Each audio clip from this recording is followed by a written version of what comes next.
पर मेरे नाम के सम्मुख उल्लिखित दस्तावेज सभा पटल पर रखता हूँ।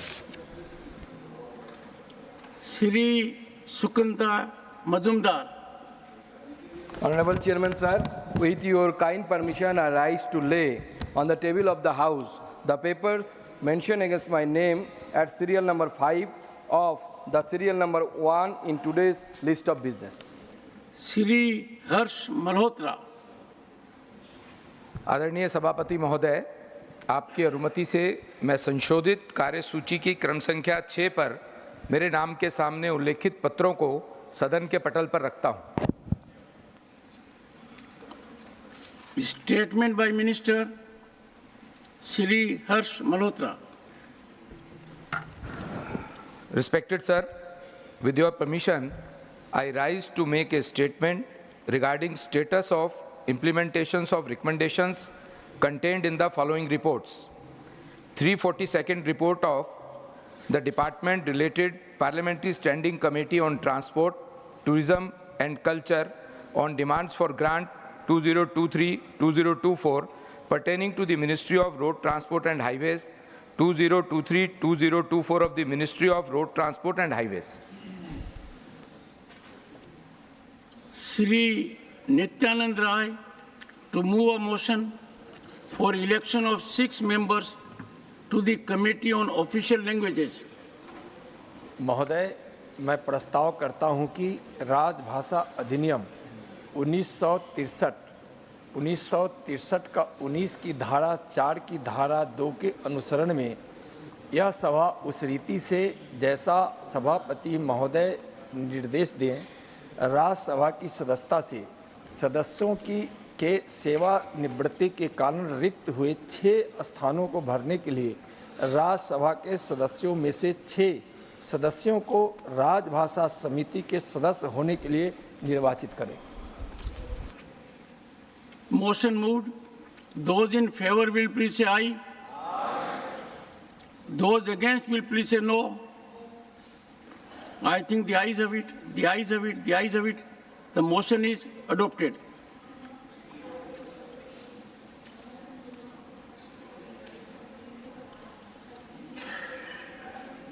Announcement regarding Business Advisory Committee. I have to inform honorable members that the Business Advisory Committee in its meeting held on 30th July 2024 recommended the following ministries for discussion on their working along with the parties that will initiate the discussion during the current session. Housing and Urban Affairs, Bharatiya Janata Party; Agriculture and Farmers Welfare, Indian National Congress.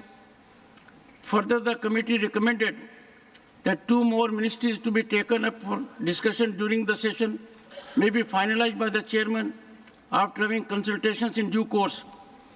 It was also recommended that All India Trinamool Congress and DMK may initiate the discussion on the remaining ministries. The committee has also recommended that each ministry will be allocated a discussion time of 4 hours.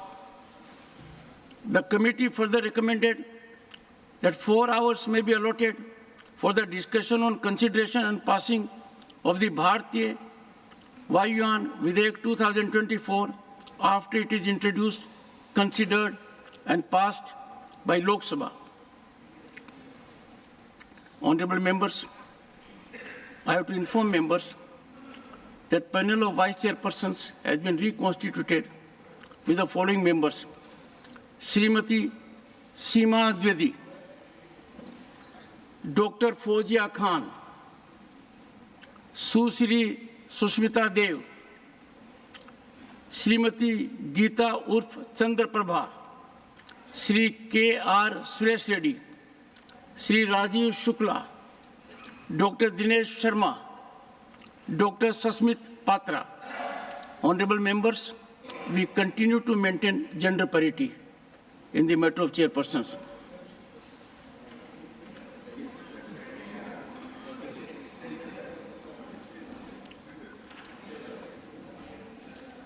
Honorable members, if the House so agrees, the lunch hour may be dispensed with to take up the permitted special mentions, and the House may also sit late today to complete the listed business in the today's list of business.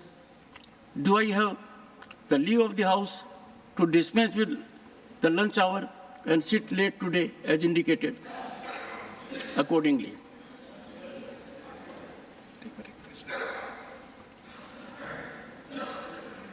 And I am indeed grateful to the honorable members for this extension, because this enables a large number of members to utilize the time. And I have developed a practice that if members seek some time more, I am enabling it.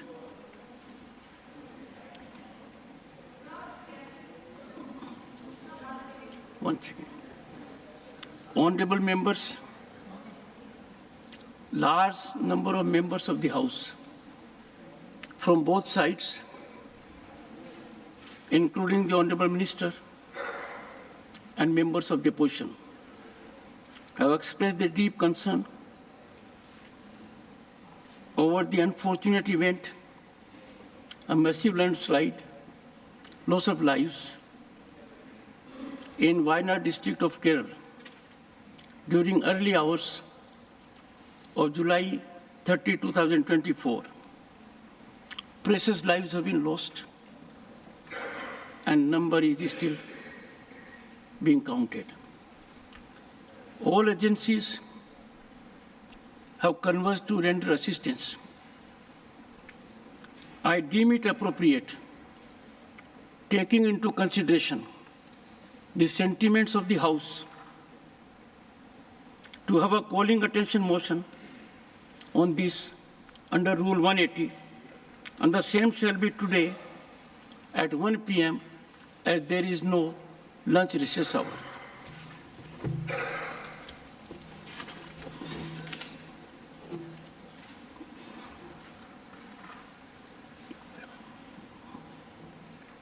Honorable members,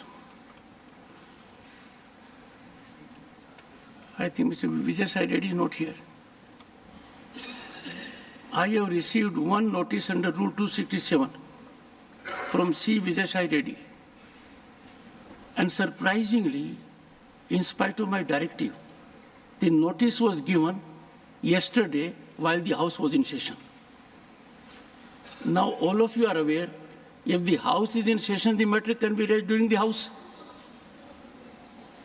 This kind of disregard of the rules is wholly unacceptable. The notice was given, honorable members, at 3:16 p.m. yesterday. This indicates in what manner we are taking employment of this rule. This requires a little more attention, consideration, as indicated by me earlier. I am constrained that I cannot accord my acceptance when the irregularities are so severe.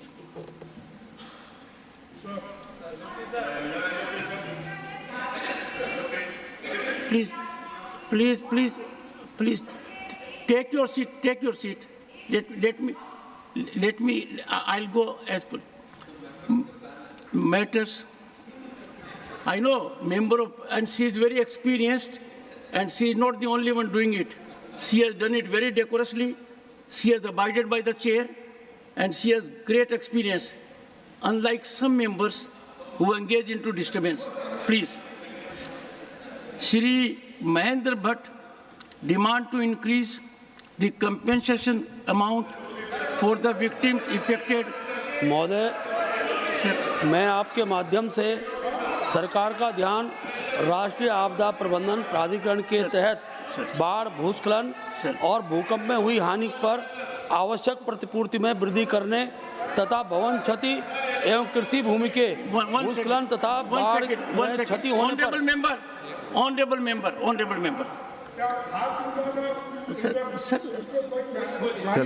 Sir, एक second बैठी एक बार बैठिए sir, एक मेरी बात सुनिए और मैं हाथ जोड़ के प्रार्थना करता हूँ. आप हाथ उठाते हैं, पीछे से कोरस होता है. I don't appreciate it. आपका हाथ नहीं, आप वुड यू प्लीज एक बार बैठिए सर, एक बार बैठिए। One sir, I had called the member, I have, having respect for you, asked the member to take seat, but I will appeal to you that when leader of the opposition raises hand, it is bound to have my utmost consideration. Why should your members be in chorus? Sir, I plead with you, whenever you will raise a hand, if I, one second, we will not have a dialogue, sir. 1 second. Whenever you will raise a hand, it will receive my highest consideration. I only look the other way around when they engage into a chorus. Kindly have some kind of direction to them. Honorable Leader of the Opposition, sir. Sir.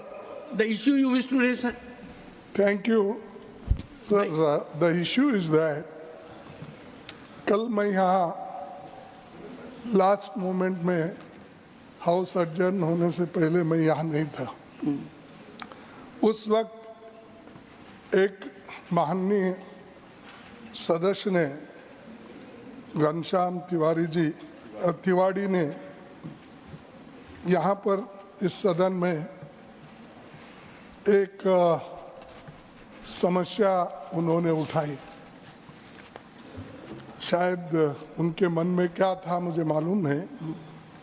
तो ये politics में ये पहला generation है मेरा मैं खुद ही अकेला ही पॉलिटिक्स में हूँ। इसके पीछे मेरे बाप नहीं थे और मेरी माँ नहीं थी कोई, वो तो सब मर गए थे। मेरे पिताजी एक ही बचे थे। तो lend your ears to the honorable leader of the opposition, and I will not bear either side. उन्होंने, मेरे पिताजी ने मुझे पाला पोसा और मैं leader of the house, please keep them under control. अब तक यहाँ तक जो पहुँचने का अब जो हुआ है उनके आशीर्वाद से ही हुआ है। वो एट द एज ऑफ 85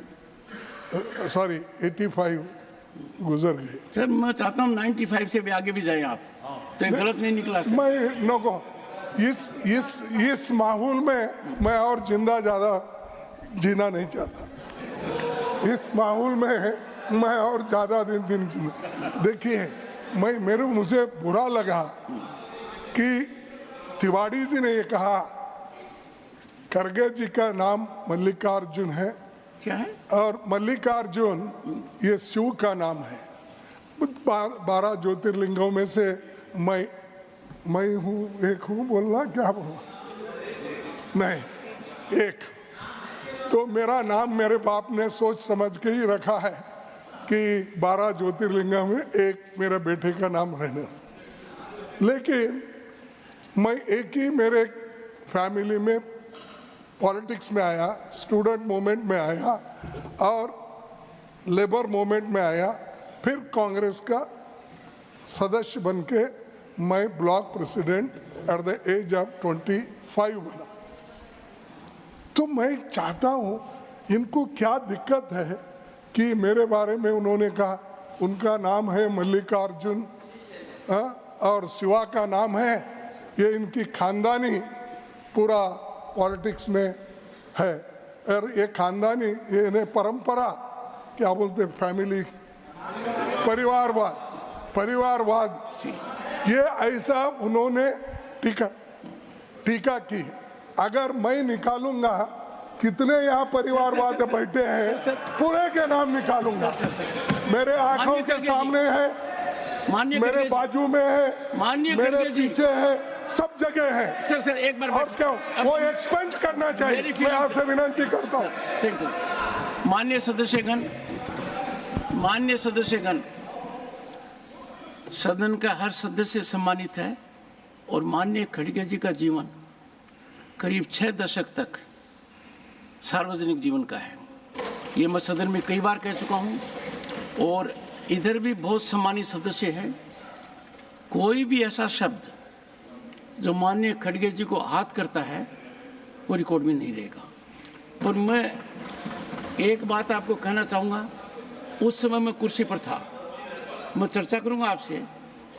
माननीय घनश्याम तिवाड़ी जी का एक से प्लीज प्लीज, माननीय घनश्याम तिवारी जी का भी सार्वजनिक जीवन काफ़ी लंबा है। वो करीब 4 दशक तक राजनीति में हैं और संसदीय व्यवस्था में हैं। उनका ऐसा मानस हो सके मैं नहीं मानता, फिर भी मैं बारीकी से अध्ययन करूँगा और कोई भी ऐसी चीज़ पर मैं एक बात आपको आश्वस्त करना चाहता हूँ। उस समय जब हाउस में बोला गया, मैं चेयर पर था, ऐसा महसूस नहीं हुआ कि आपके बारे में कुछ अपशब्द करें। फिर भी मैं देखूंगा। सर जयराम जी,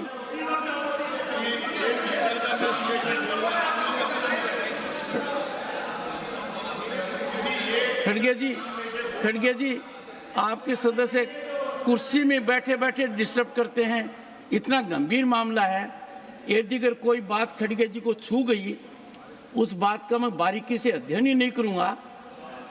मेरा प्रयास रहेगा, क्योंकि सदन, this is not a battle ground, we are not enemies of each other. हम कोई विरोधी नहीं है। सदन में पक्ष और प्रतिपक्ष है, अनुभवी लोगों की कमी नहीं है।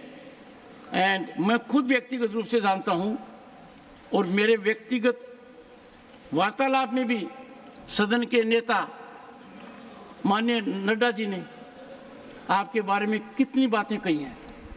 आपका जीवन है, ये मैं कई बार बोल चुका हूं। आपकी वकालत की शुरुआत कहाँ हुई, अपने व्यक्तिगत रूप से चर्चा कर चुके हैं। जिन महानुभाव ने की, वो सुप्रीम कोर्ट के जज बने। जब मैं कर्नाटक गया तो उन्होंने कहा कि आपने मेरे सामने वकालत की है, राजस्थान हाई कोर्ट में की है, सुप्रीम कोर्ट में की है। आपके जो राज्यसभा लोकसभा में रहे हैं मल्लिकार्जुन खड़गे जी, मेरा सौभाग्य है कि कुछ समय तक उन्होंने मेरे यहाँ शुरुआत की थी। तो आपको आहत करने की कोई भी सदस्य सोचे, मुझे नहीं लगता। मुझे भी पीड़ा हुई देखिए कुछ मामलों में। माननीय एसडी देवगौड़ा जी ने कभी नहीं कहा, पर इनके बारे में भी जब कहा गया मुझे बुरा लगा। पर तब मैं इसलिए नहीं बोला कि हाउस उद्वेलित था। माननीय एसडी देवगौड़ा जी हैं, पूर्व प्रधानमंत्री आप हैं, आप उन लोगों में से हैं जो इस हाउस को सुशोभित करते हैं, उन लोगों से हैं जो हमारे प्रेरणा के स्रोत हैं। तो मैं गंभीरता से देखूंगा। और चूंकि इसलिए मैं ज़्यादा कह रहा हूं कि मुझे माननीय घनश्याम जी तिवारी जी के साथ विधानसभा का सदस्य रहने का सौभाग्य मिला है 1993 to 98। उनके मन में ये बात आ नहीं सकती है, मैं कह रहा हूँ। फिर भी मैं इसको बारीकी से देखूंगा। श्री महेंद्र भट्ट सर, मैं कहिए क्या मैंने सर महोदय, मैं आपके माध्यम से सरकार का ध्यान राष्ट्रीय आपदा प्रबंधन प्राधिकरण के तहत बाढ़, भूस्खलन और भूकंप में हुई हानि पर आवश्यक प्रतिपूर्ति में वृद्धि करने, भवन क्षति एवं कृषि भूमि के भूस्खलन तथा बाढ़ में क्षति होने पर मिलने वाले मुआवजे में वृद्धि करने की ओर दिलाना चाहता हूँ। महोदय, आपदा प्रबंधन प्राधिकरण राज्य एवं जनपदों में गठित है, परंतु केंद्रीय राष्ट्रीय प्रबंधन प्राधिकरण के मानकों की दिशा निर्देश में ही मुआवजे की राशि देने का राज्यों को अधिकार प्राप्त है। महोदय, मैं उत्तराखंड राज्य का प्रतिनिधित्व करता हूं। वहां पर देवी आपदा के बार बार आने से जहां लोगों को विस्थापित करना हमारे लिए चुनौती होता है, वहीं आपदा में क्षतिपूर्ति की दर इतनी कम होती है कि प्रभावितों को न्यायोचित आर्थिक राशि नहीं मिल पाती है। महोदय, पहाड़ों में मिट्टी और पत्थर के बने पहाड़ी शैली के मकान होते हैं, उन्हें पक्के मकान की श्रेणी में नहीं माना जाता है और ये परिवार मुआवजे से वंचित रह जाते हैं। महोदय, कुछ मकान भूस्खलन क्षेत्र में पूरी तरह धराशायी नहीं हो पाते, परंतु उन मकानों पर रहना बहुत ही खतरे के दायरे में आ रहता है। आपदा का मानक है कि जब तक मकान पूर्णतः धराशायी न हो जाए, उन्हें मुआवजा श्रेणी में नहीं लिया जाता है, जिससे इन परिवारों को मिलने वाले मुआवजे से इनको वंचित रहना पड़ता है। महोदय, उत्तराखंड में छोटे जोत के खेत होते हैं तथा बाढ़ एवं भूस्खलन से यह खेत पूर्णतः क्षतिग्रस्त हो जाते हैं, परंतु आपदा मानकों के अनुसार इन खेतों को मिलने वाला मुआवजा इतना कम होता है कि उन्हें अपने खेतों को फिर से खेती योग्य करना संभव नहीं है और अच्छे खेत बंजर हो जाते हैं। अतः महोदय, इस लोक महत्व के विषय पर सरकार का ध्यान आकर्षित करते हुए मांग करता हूं कि राष्ट्रीय आपदा प्रबंधन प्राधिकरण के तहत आपदा प्रभावित क्षेत्र के लिए मुआवजे की धनराशि में वृद्धि की जाए, तब मानकों में भौगोलिक परिस्थितियों को भी ध्यान में रखते हुए संशोधन करने का अधिकार राज्य सरकारों को भी प्रदान किया जाए। धन्यवाद माननीय श्री महेंद्र भट्ट जी।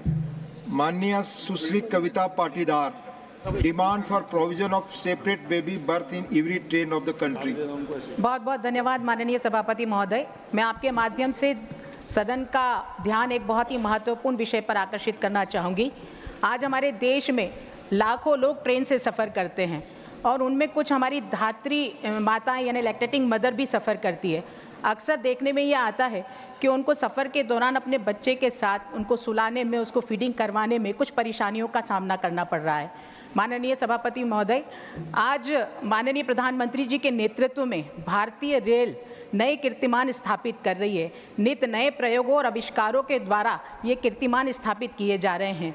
उस प्रगति की कड़ी में माननीय रेल मंत्री जी ने कुछ चयनित ट्रेनों में एक बेबी बर्थ की शुरुआत मदर्स डे पे की थी, जिसमें माताओं को बच्चों के लिए एक अतिरिक्त बर्थ के स्थान दिया जाता है। वो फोल्डेबल होता है, जब आवश्यकता हो तो उसका इस्तेमाल किया जाता है और जब आवश्यकता नहीं हो तो उसको फोल्ड कर दिया जाता है।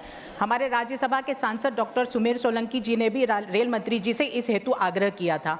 तो मेरा आपसे ये निवेदन है कि हम समस्त ट्रेनों में इस बेबी बर्थ की शुरुआत हमें करनी चाहिए, इसका प्रावधान करना चाहिए। और उसके साथ ही एक महत्वपूर्ण विषय कि जब ट्रेन चलती है तो समस्त ट्रेनों में सभी डिब्बे आपस में मिले हुए होते हैं, तब उसमें कोई ऐसा स्थान या कक्ष मातृत्व और शिशु के लिए होना चाहिए जहां पर वो माता अपने बच्चे को फीडिंग करवाने में उसको प्राइवेसी मिल सके। तो मेरा ये भावनात्मक प्रश्न है और मुझे लगता है कि भारतीय ट्रेन की सुविधाओं में इससे इजाफा होगा। बहुत बहुत धन्यवाद। बहुत धन्यवाद माननीय Kavita ji. Honourable Shri R Dharmar, please send your name here. Honorable Sri R. Dharmar, demand for new railway line between Mahamadurai to Kulam in Tamil Nadu. Please. The distance of the extent of the railway line from Chennai to Thoothukudi via Tiruchi, Madurai, Kovilpatti is 65 kilometers, and the distance of the new railway project to be allied from the Arupakottai, Vilathikulam to Thoothukudi is a 16 kilometers.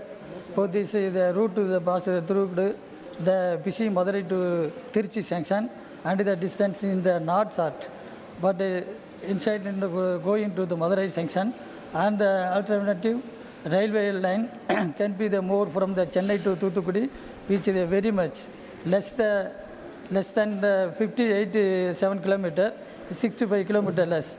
For this, the new railway line for only 83 kilometers. From Manamadurai to Vilathikulam via Pasumban, Kamudi, Pernali, Senap, the new Thoothukudi, Arupakottai line link up to the Vilathikulam is nearing the completion. Apart from the Manamadurai junction, Karakudi junction will also the connected to this route.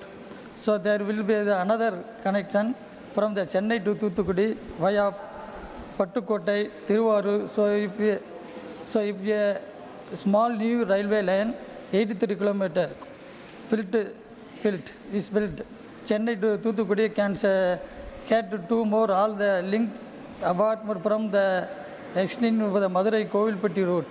Only via Tiruchi, Pudukkottai, Manamadurai, Kamudi, Vilathikulam, and one via Viluppuram, Thiruvarur, Pattukottai, Karakudi, Manamadurai. You can also get Pondicherry link. The benefit is the program in numerous. The route will become the alternative to the costly East Coast route to the availability to railway connecting the distance along the East Coast. Thank you, sir. Thank you, Honorable R. Dharmarji. Maanनीय Dr. Anil Sukhdev Rai Bonde, demand to convert Yavatmal, Murtizapur, Achalpur railway line in Maharashtra into broad gauge. धन्यवाद उपसभापति महोदय। मैं बहुप्रतीक्षित Yavatmal Murtizapur Achalpur narrow gauge Shakuntala express का रूपांतर broad gauge में करने के बाबत 0 आवर में बोल रहा हूँ। स्वतंत्र पूर्ण काल से विदर्भ कपास के लिए प्रसिद्ध है। मैनचेस्टर का कपड़ा उद्योग के लिए विदर्भ का कपास निर्यात किया जाता था।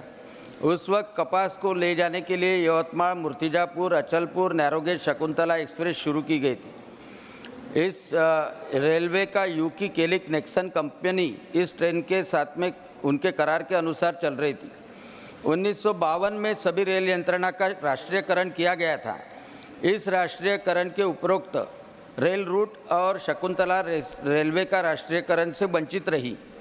10 साल पहले यह करार भी समाप्त हो गया और इस कंपनी ने यह नैरो गेज चलाना बंद कर दिया। सभापती महोदय, झुकझुक अगिन गाडी धुरांच्या रेषा हवेत काढी अशा झुकझुक नॅरो गेजमध्ये मी प्रवासाला जाऊन आनंद घेतलाय। ती बंद पडली त्यावेळेला सर्व विदर्भाला दुःख झालं आणि तिचं पुनर्जीवन करण्याची मागणी सर्व विदर्भामधून होते। शकुंतला रेल्वे विकास समिती आणि अनेक संघटना त्यासाठी आंदोलन करतात आहे आणि म्हणून या नॅरो गेजचं ब्रॉड गेजमध्ये रूपांतर रेल्वे मंत्रालयाने करणं आवश्यक आहे। यवतमाळ, अकोला, अमरावती जिलों के महत्वपूर्ण व्यापारी तथा ग्रामीण क्षेत्रों को जोड़ने वाली इस नैरो गेज रेलवे का रूपांतर ब्रॉड गेज करना सर्वांगीण विकास की दृष्टि से महत्वपूर्ण है। यह 3 जिले से रेलवे जुड़ जाने के बाद में औद्योगिक विकास तथा कृषि उपज का परिवहन सुलभ हो जाएगा। अचलपुर आदिवासी बेल्ट मेलघाट यवतमाल अभी तक रेलवे से जुड़ा नहीं है। इसके बाद में यह पुणे, मुंबई और दिल्ली से डायरेक्ट कनेक्ट हो जाएगा। कांग्रेस शासन में अनेक प्रयास तथा जनता की मांग के बाद भी इसे दुर्लक्षित किया गया। इस नैरो गेज रेलवे को ब्रॉड गेज में रूपांतरण करने के लिए भू संपादन करने की कोई ज़रूरत नहीं है। रेल के पास में पर्याप्त जमीन उपलब्ध है। कुछ कानून दिक्कतें इसमें थी लेकिन अभी वह दूर हो गई है। इसलिए मेरी आपसे नम्र विनंती है कि आपके माध्यम से रेलवे मंत्री जी से मेरी विनंती है कि बहुप्रतीक्षित Yavatmal Murtijapur Achalpur narrow gauge Shakuntala express का रूपांतर ब्रॉड गेज में तीव्र गति से करे और वह शुरू करे और पश्चिम विदर्भ की शान रहने वाली शकुंतला रेलवे मागास शुरू होना मागास संभाग के विकास के लिए महत्वपूर्ण घटना रहेगी।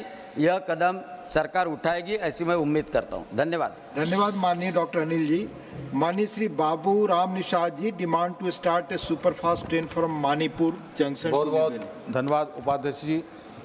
मैं एक सदन के समक्ष बुंदेलखंड के चित्रकूट धाम से एक नई ट्रेन चलाने की डिमांड करता हूं, क्योंकि लाखों लोगों का वहां आवागमन होता है। चित्रकूट से सीधे कोई आज तक ट्रेन नहीं चली है। मानिकपुर जंक्शन से New Delhi via Chitrakoot, Banda, Khairada junction, Sumerpur, Hamirpur road, Ghatampur, Bhimsen, Kanpur central से होते हुए एक सुपरफास्ट ट्रेन प्रतिदिन चलाए जाने के संबंध में आदरणीय सभापति जी, उत्तर प्रदेश के बुंदेलखंड के पिछड़े जनपद हमीरपुर का रहने वाला हूं। जनपद हमीरपुर अपने स्थापना के 200 वर्ष पूर्ण कर चुका है, लेकिन रेलवे परिवहन से आज भी तमाम समस्याओं से ग्रसित है। जनपद हमीरपुर में एकमात्र रेलवे ट्रैक मानीपुर जंक्शन से कानपुर सेंट्रल के मध्य स्थित है। इसमें बहुत सीमित ट्रेनों का आवागमन है। इतना ही नहीं, जनपद हमीरपुर से निकलने वाले एकमात्र railway track Khairada junction, Sumerpur, Hamirpur road, Ghatampur, Bhimsen, Kanpur central से होते हुए नई दिल्ली के लिए कोई भी ट्रेन उपलब्ध नहीं है। संत तुलसीदास जी की तपोभूमि चित्रकूट धाम सनातन धर्म की आस्था का प्रतीक है, धार्मिक स्थल है। यहाँ देश भर से लाखों की संख्या में श्रद्धालु भगवान कामतानाथ जी के दर्शन करने के लिए आते जाते हैं। इस रूट से प्रतिदिन एक सुपरफास्ट ट्रेन चलने से श्रद्धालुओं को यातायात की कठिनाइयों से निजात मिलेगी। अतः सदन के माध्यम से मैं माननीय रेल मंत्री जी से आग्रह करता हूं कि उक्त रूट पर नई सुपरफास्ट ट्रेन चलाने का कष्ट करें। बहुत बहुत धन्यवाद। धन्यवाद माननीय श्री बाबू राम निषाद जी। माननीय Shri Mithilesh Kumar ji, demand to extend the benefit of Ayushman Bharat Pradhan Mantri Jan Arogya Yojana. वहाँ बैठे हैं। सदन के माध्यम से सरकार का ध्यान आयुष्मान भारत प्रधानमंत्री जन आरोग्य योजना आयुष्मान कार्ड की तरफ आकृष्ट कराना चाहता हूं, जिसमें ऐसे लोग जिनके परिवार में 6 सदस्य से कम अर्थात यदि परिवार में 4 सदस्य ही हैं तो उनको आयुष्मान भारत प्रधानमंत्री जन आरोग्य योजना का लाभ नहीं मिल रहा है। ऐसे में जो गरीब परिवार, विधवा महिलाएं हैं, वो केंद्र सरकार की महत्वाकांक्षी योजना जिसमें 5 लाख रुपए तक निःशुल्क स्वास्थ्य की व्यवस्था की गई है, जिससे उससे वंचित हो रहे हैं। माननीय प्रधानमंत्री जी ने हर गरीब को निःशुल्क स्वास्थ्य सेवाएं उपलब्ध कराने के लिए 2018 में प्रधानमंत्री जन आरोग्य आयुष्मान भारत योजना प्रारंभ की थी, जिसके तहत गरीबी रेखा के नीचे जीवन यापन करने वाले परिवारों को इस योजना में आच्छादित किया गया था। इसमें यह भी निर्देश किया गया था कि जिन लोगों का नाम वर्ष 2011 की जनगणना गरीबी की रेखा के नीचे जीवन यापन करने वाले परिवारों के रूप में शामिल है, उन्हीं पात्र परिवारों को ही योजना का लाभ दिया जाएगा। सरकार की ओर से जारी इस गाइडलाइन के चलते देश के करोड़ों परिवार योजना का लाभ पाने से वंचित रह गए थे।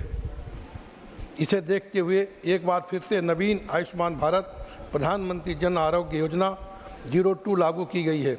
इस योजना को युद्ध स्तर तक चलाने के लिए अधिक से अधिक लोगों का आयुष्मान कार्ड जारी करने के लिए सरकार युद्ध स्तर पर प्रयास कर रही है, लेकिन उन लोगों की समस्या आ रही है जिनके परिवार में 6 सदस्य से कम सदस्य हैं। अतः सदन के माध्यम से माननीय स्वास्थ्य मंत्री जी से आग्रह करना चाहता हूं कि जनहित में आयुष्मान भारत प्रधानमंत्री जन योजना का लाभ गरीबी रेखा के नीचे जीवन यापन करने वाले सभी पात्र परिवारों को दिया जाए। बहुत बहुत धन्यवाद। धन्यवाद माननीय मिथिलेश जी। माननीय doctor Dinesh Sharma ji, demand for conservation, propagation and restoration of Sanskrit language. माननीय सभापति महोदय, संस्कृत भाषा के संरक्षण, प्रचार, प्रसार और पुनर्स्थापन एवं अनिवार्य विषय बनाए जाने विषय को उठाने की अनुमति देने के लिए मैं आपका आभार व्यक्त करता हूं। मैं सदन का ध्यान एक महत्वपूर्ण विषय की ओर आकृष्ट करना चाहूँगा। संस्कृत भाषा की महत्ता और उसकी वर्तमान स्थिति पर विचार रखते हुए मैं इस भाषा के पुनर्स्थापन की आवश्यकता पर बल देना चाहता हूँ। संस्कृत भाषा हमारी सांस्कृतिक धरोहर और अद्वितीय स्रोत है। संस्कृत भाषा का साहित्य अत्यंत समृद्ध और विविधतापूर्ण है। वेद, उपनिषद, महाभारत, रामायण, योगसूत्र, आयुर्वेद, वास्तुशास्त्र, खगोल शास्त्र, गणित शास्त्र आदि अनेक ग्रंथ संस्कृत में ही लिखे गए हैं, जिनका अध्ययन आज भी वैज्ञानिक दृष्टिकोण से महत्वपूर्ण है। ये सभी ग्रंथ हमारे पुरातन ज्ञान और विज्ञान के महत्वपूर्ण स्रोत हैं और उसमें निहित ज्ञान आज भी प्रासंगिक है। भारतवर्ष में आदिकाल से संस्कृत ही बोलचाल की भाषा रही है। तमाम भाषाएं संस्कृत भाषा से ही उत्पन्न हुई हैं। संस्कृत अनेकों भाषाओं की जननी मानी जाती है और यह संस्कृत भाषा भारतीय भाषाओं की रीढ़ है। वर्तमान समय में कुछ प्रदेशों में संस्कृत की उपेक्षा बहुत ही चिंताजनक है। आधुनिक शिक्षा प्रणाली और पश्चिमी प्रभाव के कारण संस्कृत भाषा का अध्ययन दिन प्रतिदिन प्रचलन से घटता जा रहा है। वर्तमान में नई शिक्षा नीति एक आधार बिंदु बनकर एक आशा की किरण लेकर हमारे सामने आई है। विद्यालयों और विश्वविद्यालयों में संस्कृत के प्रति रुचि कम होती जा रही है, जिसके परिणाम स्वरूप आज हमारी युवा पीढ़ी अपने प्राचीन ज्ञान से वंचित हो रही है। हमारा नई शिक्षा नीति में संस्कृत भाषा के उन्नयन का उल्लेख प्रसन्नता का विषय है। संस्कृत भाषा की उपेक्षा की स्थिति को सुधारने के लिए मैं कुछ सुझाव आपको संप्रेषित करना चाहता हूं। प्राथमिक और माध्यमिक शिक्षा में संस्कृत को अनिवार्य विषय के रूप में शामिल किया जाना चाहिए। विश्वविद्यालयों में संस्कृत के पाठ्यक्रम को बढ़ावा दिया जाए और शोध के लिए विशेष अनुदान प्रदान किया जाना चाहिए। देश भर में संस्कृत व माध्यमिक विद्यालयों की स्थापना की जाए, जहां अन्य विषय भी संस्कृत के साथ पढ़ाए जाएं। इससे विद्यार्थियों में संस्कृत के प्रति रुचि बढ़ेगी और उन्हें इस भाषा का व्यापक ज्ञान प्राप्त हो सकेगा। संस्कृत साहित्य का डिजिटल रूप में अनुवाद और प्रसार किया जाए ताकि यह आसानी से उपलब्ध हो सके। संस्कृत ग्रंथों के ऑनलाइन कोर्स और वेबिनार भी आयोजित किए जाने चाहिए। संस्कृत में नाटकों, कविताओं और संगीत कार्यक्रमों का आयोजन किया जाए ताकि लोगों में संस्कृत के प्रति प्रेम और सम्मान बढ़ सके।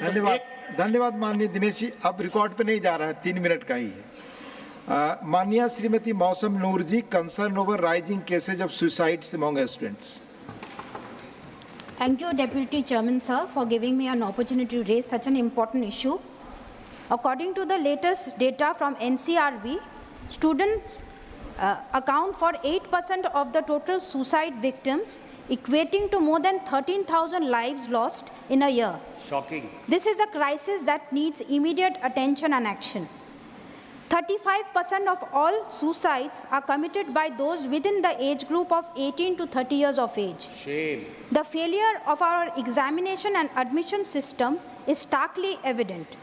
1,123 children under 18 ended their lives due to exam failure in 2022. Shame. While 1,445 young adults took their lives over unemployment. The recent figures highlight the brutal competition students endure. This year, over 23 lakh candidates appeared for NEET UG, but only 1.8 lakh MBBS seats were available. Similarly, 12.3 lakh students appeared for GE Mains, vying for a mere 39,767 seats. The disparity is crushing. Sir, students' worth is wrongly tied to exam results. The intense media hype, societal shame, lack of adequate academic counseling, and unemployment are pushing them to the edge. The future of lakhs of students who prepared for NEET, UGC NET, CSIR NET, and NEET PG this year hangs in the balance. The state of education in our country has reached a critical stage. Each student's suicide is a national tragedy, starkly reflecting the government's failure to support its youth. Yes.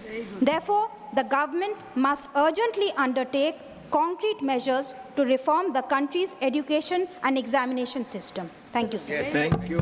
Thank you, Mausam Noor ji. Mani Shri Chunni Lal Garasia ji, demand to elevate Udaipur Passport Seva Kendra.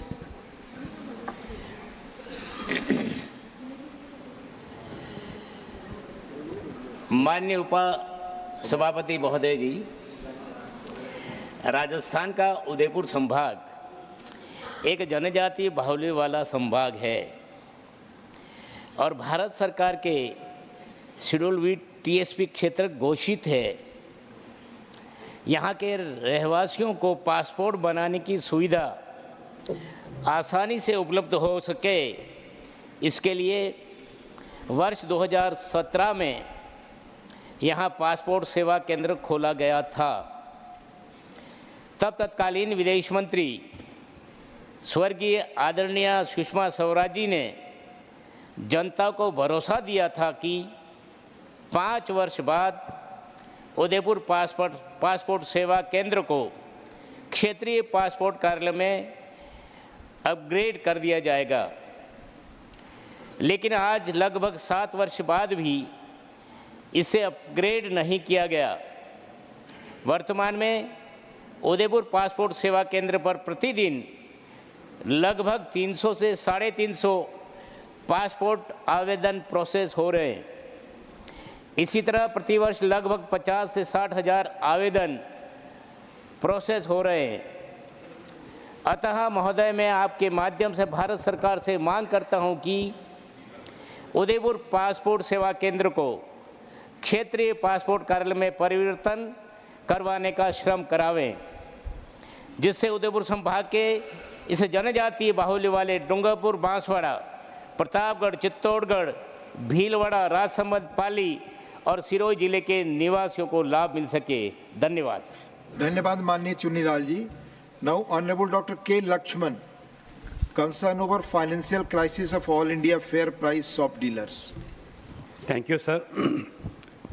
This is an issue related to fair price shop dealers throughout the country, wherein lakhs of people are relied on it. Sir, the PDS and supply of essential commodities through fair price shops is the only time-tested network to arrest the spiraling open market prices, ensure relief to consumers. The financial viability of the operating these fair price shops is a concern of nearly 5.5 lakh fair price shop dealers, sir. Many fair price shop dealers suffer from inadequate infrastructure, including poor storage facilities, which leads to spoilage and wastage of stocks. And also they are being put to loss because of this weight loss during transportation, sir. To ensure viability of this fair price shop dealers, I suggest that the Bharat brand commodities supplied by Government of India may be directly supplied to these ration shops, wherein 81 crore people who are getting free ration by virtue of Modi ji's decision, wherein 81 crore people are being benefited. Sir, even instead of supplying these commodities through plastic bags, let it be ensured to jute bags, so that these FPS dealers can even sell us through the jute bags, sir. And during COVID-19, we have witnessed how migrant labor have been suffered for want of rations. So our Prime Minister Modi ji have introduced this one nation, one ration. Now lakhs of migrant labor are now being benefited. They are getting ration at their respective working places. Now I also suggest finally, let there be a one nation, one ration, and one commission also. Let there not be any difference in the commission. Let them not depend on the state governments, these things, sir. So even that weight loss through during transportation also be cut down. I request the government to look into this seriously and help wherein 5.5 lakh FPC dealers are suffering from it, sir. Thank you, sir. धन्यवाद माननीय doctor के लक्ष्मण जी। माननीय Shri Sanjay Yadav ji, demand to enhance the availability of a sports infrastructure. Thank you, Mohoday. Mohoday, sports infrastructure is the backbone of our performance and excellence on global level and in the Olympics. महोदय, जब podium पे हमारे विजेता खिलाड़ी तिरंगे के साथ medal लेने जाते हैं और बैकग्राउंड में जब राष्ट्रीय गान बजता है तो हम सबका सीना चौड़ा हो जाता है, लेकिन विश्व में जनसंख्या में दूसरे नंबर का देश होने के बावजूद दुर्भाग्यवश हम बहुत कम संख्या में पदक जीत पाते हैं। We need to understand the causes of underdevelopment of sports in the country and lack of sports facilities for the sportsmen, and need to count the regions for absence of proper sports infrastructure and facilities in the country. So, Mohoday, I demand to increase the budget allocation for sports and sports person and sports infrastructure in the country. Thank you. Thank you, माननीय संजय जी। माननीय Shrimati Seema Dwivedi ji, demand to provide hostels and canteen facilities to the students in Delhi. माननीय उपसभापति महोदय, मैं सदन का ध्यान एक बहुत ही ज्वलंत मुद्दे पर उठाना चाहती हूं, जो कि छात्रों से जुड़ा हुआ है। महोदय, भारत एक युवाओं का देश है। हमारी सरकार युवाओं के भविष्य को लेकर प्रयासरत और चिंतित है। मैं सरकार का ध्यान आकृष्ट करते हुए यह निवेदन करना चाहती हूं कि राष्ट्रीय राजधानी दिल्ली में देश के अलग अलग राज्यों से जो बच्चे यहां पढ़ने व तैयारी करने के लिए आते हैं, उन गांव गिराव व कमज़ोर तबके से आने वाले बच्चों के रिहाइश के लिए प्रदेशों द्वारा निर्मित राज्य अतिथि गृहों के तर्ज पर छात्रों के लिए भी हॉस्टल व कैंटीन का निर्माण कराकर उन्हें यह सुविधा दिल्ली व सभी राज्यों की राजधानी में इसे मुहैया कराए जाने के लिए केंद्र व राज्य सरकार द्वारा इससे बहुतायत निर्माण कराए जाने व इनसे न्यूनतम सरकारी दरों पर इन छात्रों को आवंटित किए जाने के बारे में विचार करें, ताकि करोड़ों युवाओं को आगे बढ़ने का मौका मिले व साथ ही साथ उनकी प्रतिभा का बेहतर प्रदर्शन हो सके। महोदय, अभी दिल्ली में एक घटना घटी है, आप सबने उसको देखा होगा। मेरा सरकार से निवेदन है कि जो बच्चे पढ़ना चाहते हैं, जिनके अंदर टैलेंट है, लेकिन उनके माँ बाप के पास उतनी आर्थिक स्थिति नहीं है, वो उनके बारे में अच्छा नहीं कर सकते, ऐसे बच्चों को प्रोत्साहन देने के लिए अगर सरकार इस पर विचार करती है तो मैं समझती हूँ इससे युवाओं की प्रतिभा में बहुत निखार आएगा और उनका भविष्य अच्छा होगा। ये मैं सरकार से निवेदन करना चाहती हूँ। धन्यवाद सीमा जी। माननीय Shrimati Renuka Chowdhury, concern over increasing incidents of train accidents in the country. Sir, at the very outset, when we are talking about train accidents, let us please pass a condolence motion for the people who have died in the unfortunate accident of the 18 coaches of Howrah CSMT Express which derailed in Jharkhand. I think the House should take cognizance of that. It's a terrible tragedy where citizens have passed away, and it is in the right sense that we take up the issue in dealing with this. Now, the other issue, sir, is that the number of rising train accidents that have been happening across the country, if you go to see in the last 10 years, there has been a surfeit of these accidents that have taken place, whether it is technical or human. We've got to look. Trains, by Indian train service is the 4th largest in the world, 4th largest. And it is incredible. Lakhs of passengers had the confidence in Indian Railways that their bookings would be done, they would go to the railway station, given the kind of population that we have, that they have their train reserved, their seat reserved, and they could travel safely, the key word being safety. Now, in such a situation today, in the last 10 years, we have seen an extreme decline in the safety measures, and the so-called Kavach, which was propagated and applied, has not happened.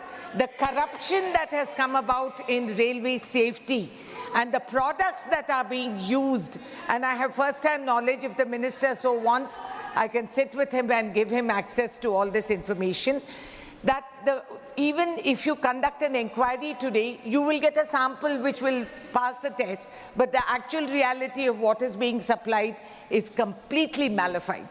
And it is distressing, because today, I'm a person, member parliament or not, I love traveling by train. I do believe that India is reflected in her train journeys, her people, her cultures, and the various railway stations we pass through.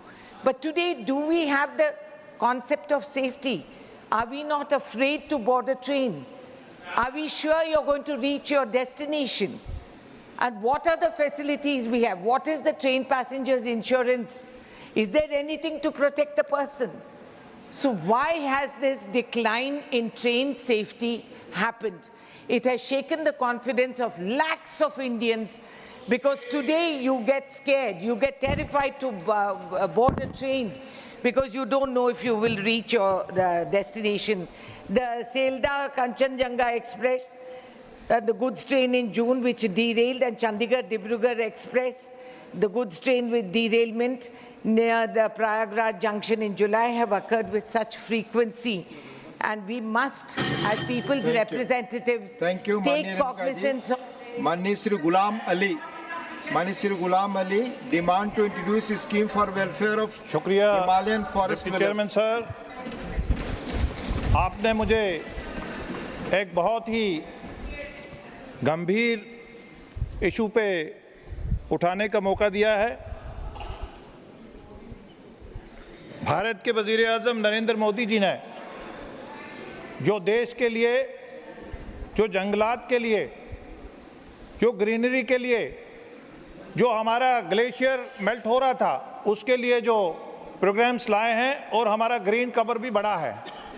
Sir, इसके साथ साथ जंगल में जो straw होता है, क्योंकि जो पौधे का पत्ता होगा वो गिरता है, और ग्रास भी होता है, और ग्रास ड्राई भी होता है। सर, हमारे पास फास्टेस्ट दुनिया में मशीन है जो कि नेचुरल मैन्योर बनाती है। सर, उस मशीन का नाम है, जो चलती फिरती मशीन है और सदियों से है, उस मशीन का नाम है गाय, भैंस, बकरी, भेड़, और वो जानवर जिनके लिए हमने रिसर्च करी है और जिनके लिए अभी हमारी साइंस ने नहीं भी रिसर्च करी है। सर, वो पत्ते जहाँ तो नेचुरल मैन्योर बनाएंगे ये जानवर, उसका जहाँ वो पत्ते आग का जरिया बनेंगे। सर, करोड़ों रुपया हम फायर गैप पे लगाते हैं। सर, फॉरेस्ट ड्वेलर जो हैं वो जंगलात के लिए बहुत ज़रूरी हैं, क्योंकि वो नेचुरल मैन्योर, उनका जानवर, वो सर सीड की ट्रांसपोर्टेशन। सर, राजस्थान में जब रेगिस्तान था तो वहाँ हेलीकॉप्टर से बीज पिछली सरकारों ने कहीं डाले गए थे, लेकिन जानवर हमारे पास कुदरती खजाना है जो कि सीड ट्रांसपोर्टेशन करता है। सर, आज बदकिस्मती ये है कि नेचुरल क्लाइमेटी जब आती है तो फॉरेस्ट ड्वेलर्स के लिए उसकी भेड़, बकरी, गाय, भैंस वो मर जाता है, उसके लिए कोई इंश्योरेंस नहीं है, कोई उसका ख्याल रखने वाला नहीं है। हमारी जो हिमालयन स्टेट हैं, सर, ये जो ट्राइब्स हैं ये 3 महीने ऊपर को जाते हैं, 3 महीने वहाँ स्टे करते हैं, 3 महीने नीचे को आते हैं, 3 महीने प्लेन में रहते हैं। सर, इसको अगर हम एसी में बैठ के इसके लिए हम ट्रांसपोर्टेशन करेंगे, सर, बड़ी दुर्भाग्यपूर्ण बात है कि इतना पैसा हमारा लगता है इस पे कि जो जानवर 45 डिग्री से हम उसको 5 डिग्री में छोड़ेंगे लेके। सर नेचर के साथ हम खिलवाड़ नहीं कर सकते। Forest dweller, sir tourism, national highway authority of India, BRO, border road organisation, जहाँ जो लोकल जो PMGSY का जो इंफ्रास्ट्रक्चर है जंगल में, सर इनको इंफ्रास्ट्रक्चर फॉरेस्ट ड्वेलर्स के लिए बनाना चाहिए, पगडंडी बनानी चाहिए। ये जंगल में पैदल चलते हैं, इनके कल्चर के नेचर के साथ हमें नहीं खिलवाड़। जंगल के लिए जानवर बहुत जरूरी है, क्योंकि नहीं तो हमें मनरेगा के तहत वो स्ट्रा पिक करवाना पड़ेगा। हमारे पास अभी मनरेगा का इतना लेबर नहीं है। तो इसलिए मेरा सुझाव है सरकार से आपके माध्यम से कि जो हमारा सदियों से ये ट्राइबल। धन्यवाद माननीय गुलाम अली जी। माननीय Shri Amarpal Maurya ji, demand to provide free education to children. धन्यवाद माननीय उपसभापति महोदय। मैं आपके माध्यम से सरकार का ध्यान आकर्षित करना चाहता हूं। देश भर में विधवा महिलाओं के बच्चों की संपूर्ण शिक्षा निःशुल्क करने के संबंध में महोदय, देश भर में ऐसी माताएं बहनें हैं जिनके जीवन में ऐसी अनेक घटनाएं घटित हो जाती हैं जिसकी भरपाई करना नामुमकिन हो जाता है। उस माँ बहन के जीवन में अंधकार तब छा जाता है जब उसका पति आकस्मिक ही इस संसार से चला जाता है, कभी बीमारी के कारण, कभी दुर्घटना के कारण, कभी स्वाभाविक मृत्यु हो जाती है। महोदय, उस परिवार पर क्या बीतती होगी जिसके पीछे छोटे बच्चे, माता पिता, बुजुर्ग, उसका जीवन अंधकार में छा जाता है। सरकार के द्वारा कई स्तर पर, चाहे वो केंद्र सरकार, राज्य सरकार के द्वारा कई प्रकार की सुविधाएं, चाहे वो पेंशन है या दुर्घटना बीमा है, दुर्घटना से मृत्यु पर कुछ राशि मुहैया करा दी जाती है, पर उनके बच्चों का जीवन संरक्षित नहीं हो पाता है। उन बच्चों का जीवन अंधकार में ही रह जाता है। महोदय, उन बच्चों को भी अपने जीवन में सपने संजोने की भरपूर इच्छा होती है। जब पिता की छत्र छाया रहती है तो सपने संजोता है और अपने मन में सपने गढ़ते हैं, उन बुलंदियों को पाने का आत्मविश्वास रखते हैं और उसे पूरा करते हैं। मेरा सरकार से निवेदन है कि ऐसे परिवार के बच्चों को निःशुल्क शिक्षा की व्यवस्था अवश्य होनी चाहिए। देश में कोई भी शिक्षण संस्थान हो, चाहे वो उच्च शिक्षा हो या निम्न शिक्षा हो, IIT हो, मेडिकल कॉलेज हो, IIIT हो, किसी भी प्रकार की शिक्षा की व्यवस्था में महोदय मैं डिमांड करता हूं कि इस संस्थाओं में उन परिवार के बच्चों को भी उनकी योग्यता के अनुसार से निःशुल्क एडमिशन मिलने की व्यवस्था की जानी चाहिए। निश्चित ही विकसित भारत के भविष्य में इन बच्चों की हिस्सेदारी तभी संभव हो पाएगी जब इस व्यवस्था के प्रति हमारी सरकारों का ध्यान आकृष्टित होगा।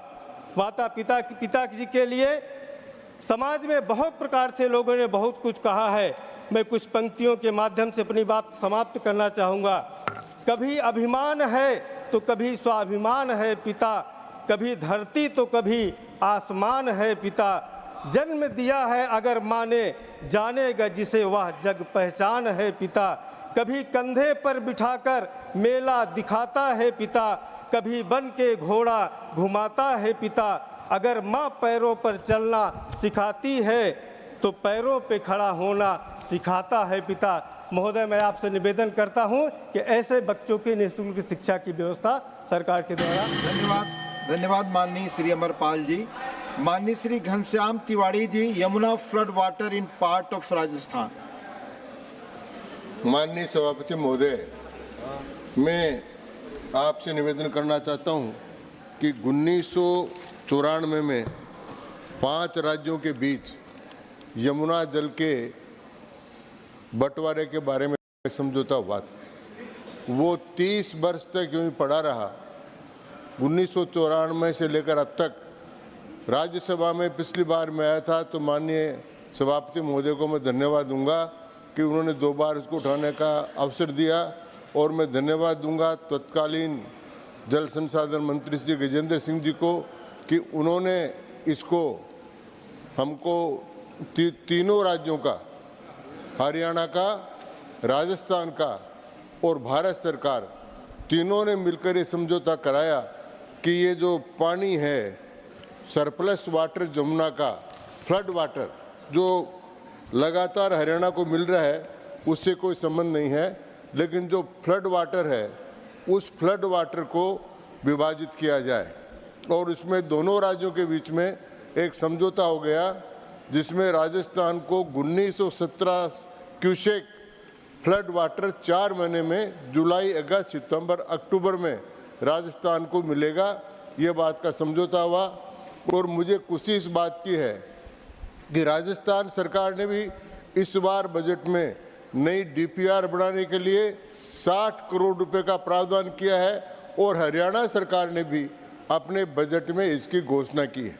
इसमें 4 लाइन डलेगी, 3 राजस्थान के लिए जाएगी जिससे राजस्थान के सीकर, झुंझुनू, चूरू और नीमका थाना 4 डिस्ट्रिक्ट में वो पानी सप्लाई होगा और 1917 क्यूसेक पानी इतना है कि हमारे यहाँ सबसे बड़ा बांध राजस्थान में पीने के लिए बना है, वो बनास नदी पर बना हुआ है बिसलपुर, उससे 5 गुना पानी होगा और इससे पूरा शेखावाटी जो वीरों की धरती है। और इसके बारे में मैंने एक बार कहा था, सभापति महोदय यहीं पर, उप सभापति महोदय यहाँ पर कहा था कि सीकर जो शेखावाटी है वो शेखा जी की शेखावाटी डिंगा, डुब्बर, बाड़ू, माटी, जन्मे, जाट, जंगड़ा, जाटी, बुद्ध की भूर, बाणिया, बाटी, ऐसी जो शेखावाटी है उस शेखावाटी के लिए यह अमृत का काम करेगा और इसके लिए दोनों सरकारों ने समझौता किया और भारत सरकार ने इसमें 80% अपना धन देने का तय किया है। इस कारण से माननीय मोदी जी और माननीय अमित शाह जी ने इसमें हस्तक्षेप किया था। इसके कारण से तीनों का समझौता हुआ है जो 30 साल तक पेंडिंग रहा। तो मैं आपके माध्यम से ये मांग करना चाहूँगा इस काम। धन्यवाद माननीय घनश्याम तिवारी जी। माननीय Shri Samik Bhattacharya ji, concern over attempt to challenge the writ of parliament by executive authorities.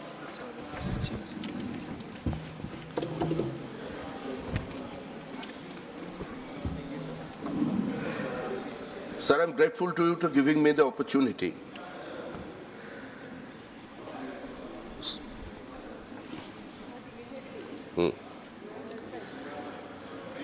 Sir, having passed by the both of the houses in the Parliament and assigned by the Honorable President of India 3 new criminal laws, namely Bharatiya Nyaya Sanhita, Bharatiya Nagarik Sanhita and Bharatiya Saksha Adhiniyam.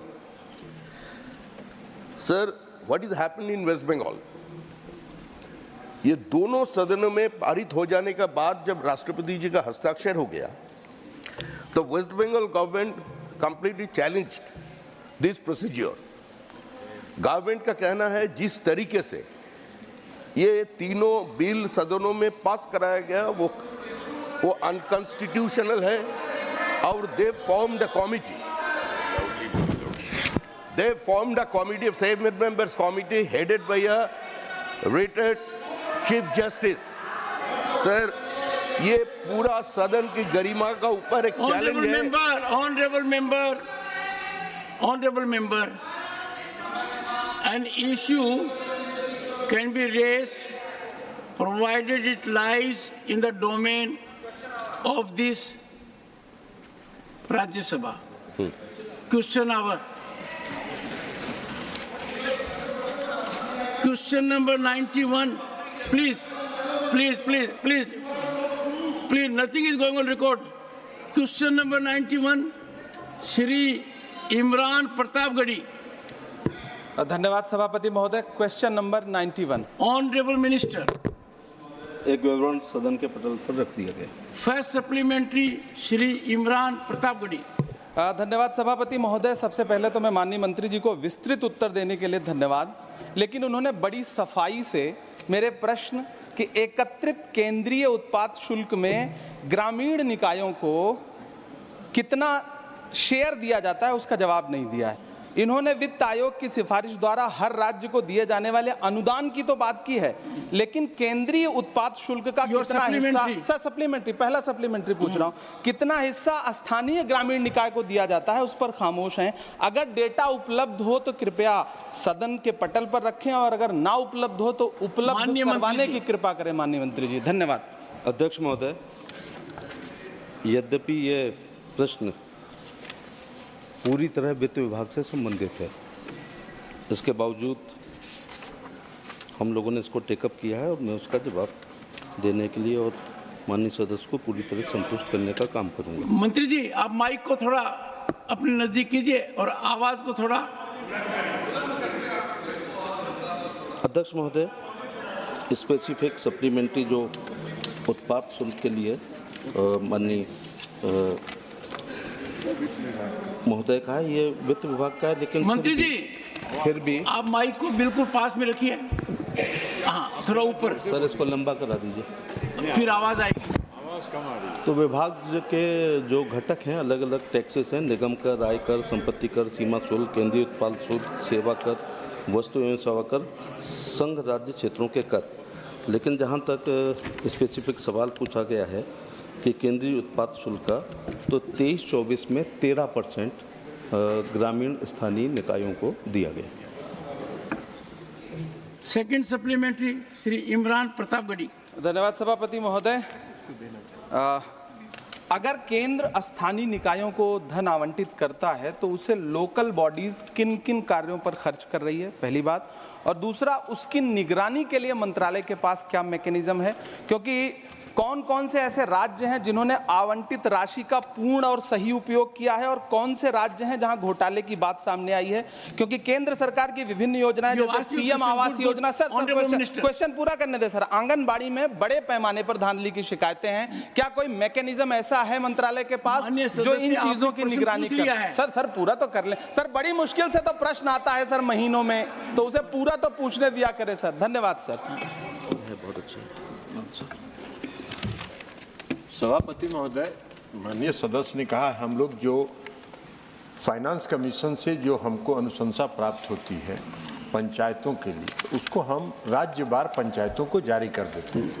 उसके मापदंड बने हुए हैं कि किन किन मापदंडों पर हम राज्यों को पैसा देते हैं। उसके अलावा जो हम सीधे जो लोकल बॉडीज हैं उनको सीधे पैसा ट्रांसफर करते हैं, उनके लिए भी मापदंड बना हुआ है कि जिन जिन राज्यों में पैसे का खर्च किन किन आधार पर होना है, वो अगर राज्य नहीं करते हैं तो फिर अगली किस्त हम उनको जारी नहीं करते हैं। उसके सारे गाइडलाइंस उपलब्ध हैं। माननीय सदस्य कहेंगे बहुत लंबा गाइडलाइन है, अगर माननीय सदस्य कहेंगे तो हम एक एक गाइडलाइन को पढ़ के बता देंगे उनको। लेकिन सभापति महोदय, सबसे बड़ी बात यह है कि जो हमारा नरेंद्र मोदी जी की सरकार जो है, उसने फाइनेंस कमीशन के रिकमेंडेशन को प्रति वर्ष बढ़ाने का काम किया, इसलिए कि मोदी जी की सरकार का यह संकल्प है कि जब तक गांव का विकास नहीं होगा तब तक देश का विकास नहीं होगा। मैं आपको ये बताना चाहता हूं कि 54 रुपए से बढ़ के मोदी जी के शासनकाल में इस बार प्रति व्यक्ति 674 रुपए हम प्रति व्यक्ति पंचायतों को आवंटित कर रहे हैं। ये हमारी उपलब्धता है और इसके आधार पर हम काम करते हैं। Third supplementary Shri Kartikeya Sharma. Honorable Chairman, sir, I would like to thank the government for releasing more than 6,000 crores for rural local bodies in Haryana. But my question is, I would like to ask the Honorable Minister whether there is any flexibility in use and dovetailing of different funds is allowed to RLBs to achieve higher efficiency and utilization percentage. Honorable Minister. कोई ऐसा लक्ष्य नहीं है। एक मोदी जी का जो एक समदर्शी है, चाहे वो भाजपा शासित राज्य हों, एनडीए के राज्य हों, गैर भाजपा शासित राज्य हों, सभी को एक नियम है 90% जनसंख्या और 10% क्षेत्र का परिमाप। उसके अनुसार राज्य वित्त आयोग मांग करता है केंद्रीय वित्त आयोग से, केंद्रीय वित्त आयोग को की रिकमेंडेशन को हम लोग वित्त मंत्रालय को भेजते हैं, उसके अनुसार वो धन आवंटित होता है। सभापति महोदय, मैं एक बात ऐड करना चाहता हूँ सिर्फ कि जो हम खर्च करने का लचीलापन उन्होंने कहा है, जो हम पंचायतों को पैसा रिलीज करते हैं उसमें 30% खर्च होता है पेयजल में, जो रेन वाटर के कंजर्वेशन के लिए और जल पुनर्चक्रण के लिए हम उसको 30% खर्च करने की अनुमति पंचायतों को देते हैं। उसके अतिरिक्त कचरा प्रबंधन, सफाई का काम, इनमें 30% का हम उनको गाइडलाइन में हमने दिया हुआ है, तो इसलिए 30% हम उस पर खर्च करने का काम करते हैं। तो इसलिए माननीय सदस्य ने जो कहा, और इसके अलावा कोई लचीलापन नहीं है। जो गाइडलाइन है भारत सरकार का, उस गाइडलाइन के मुताबिक पंचायतों को राशि खर्च करनी पड़ती है। Four supplementary Shrimati Seema Dwivedi. सभापति महोदय, ग्रामीण स्थानीय निकायों को 15वें वित्त आयोग द्वारा 2020-21 से 2025-26 का राज्यवार आवंटन दर्शाया गया है, जिसमें उत्तर प्रदेश को 47,764 करोड़ रुपए है। मनोहर, मैं सरकार को बहुत बधाई देना चाहती हूं कि उन्होंने हमारे उत्तर प्रदेश को बहुत ज़्यादा धन दिया है। मनोहर, मेरी जिज्ञासा खाली ये है कि जो पैसा प्रदेशों को जाता है वह पैसा प्रदेश में सभी जिलों को बराबरी पे मिलता है, अथवा जो जिला खर्च करके अपनी रिपोर्ट देता है उसको मिलता है? जिले में उसको आवंटन बांटने का क्या मानक है, ये मैं सरकार से जानना चाहता हूँ। माननीय मंत्री जी। अध्यक्ष महोदय और मंत्री जी, ये आपके प्रांत का प्रश्न है। जी, मैं धन्यवाद देना चाहूँगा कि उत्तर प्रदेश आबादी के अनुसार देश का बड़ा सूबा है, तो स्वाभाविक बात है कि वहाँ पर धन ज़्यादा आएगा, और क्षेत्र के मामले में भी आपके राज्य से तो छोटा है लेकिन फिर भी बड़ा है। जो हम लोग यहाँ से पैसा भेजते हैं वो राज्य को अब सीधे जाता है वो ज़िले के अकाउंट में, और ज़िले का अकाउंट राज्य का अकाउंट ज़िले का, और ज़िले का अकाउंट सीधे ग्रामीण स्थानीय निकायों को भेजते हैं। ये डिपेंड करता है कि उस पंचायत की जनसंख्या कितनी है। कोई ग्राम पंचायत आपने देखा होगा 1000 वोट पर ही होती है, कुछ 8000 10,000 पर होती है। तो ये जनसंख्या का अनुपात और क्षेत्र के अनुसार 90 और 10 के अनुपात से पैसा दिया जाता है। Supplementary number 5, Shri M Shanmugam. Thank you, Chairman, sir. I want to ask a supplementary question through you, sir. The measures taken by the Ministry of Panchayat Raj to ensure transparency and accountability in Panchayat Raj institution. Honorable Minister.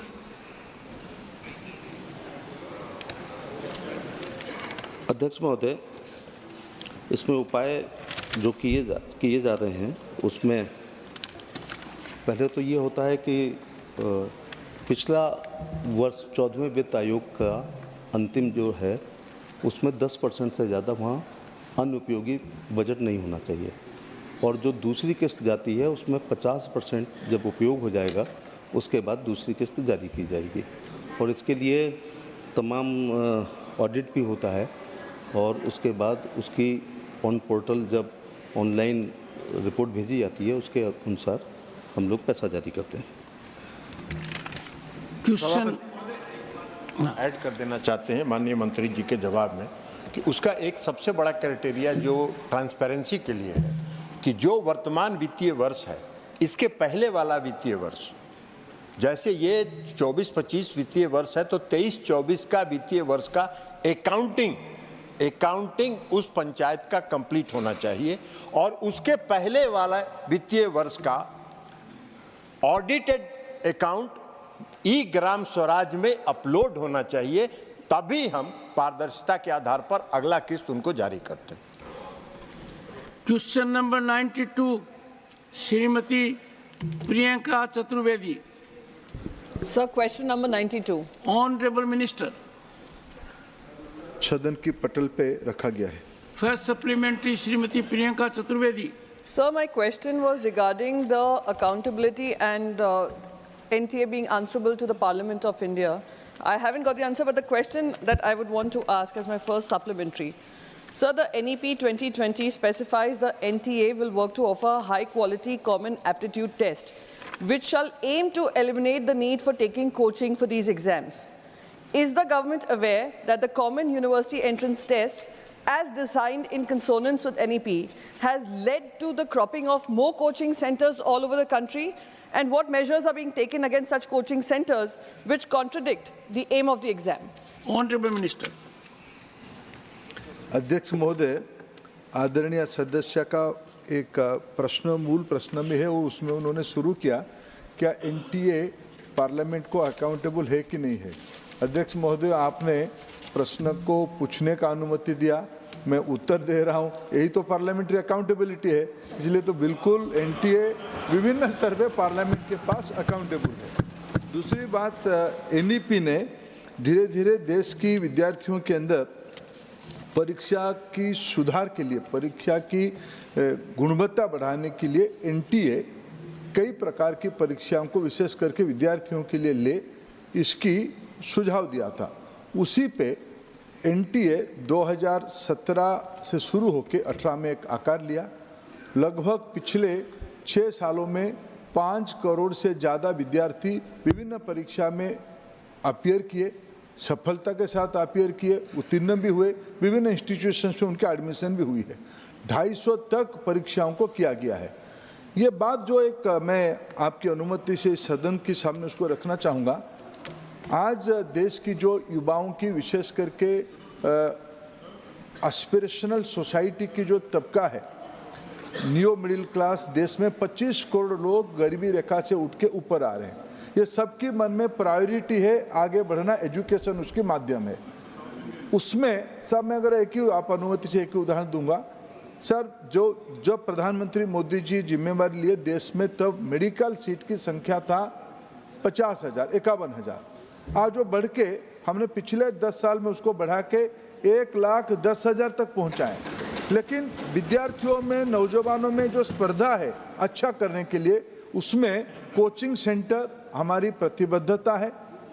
सरकार की ओर से coaching centre ना हो, उसमें मेरे को कहने में कोई झिझक नहीं है। इसमें सबकी सहायता, सबकी मदद चाहिए।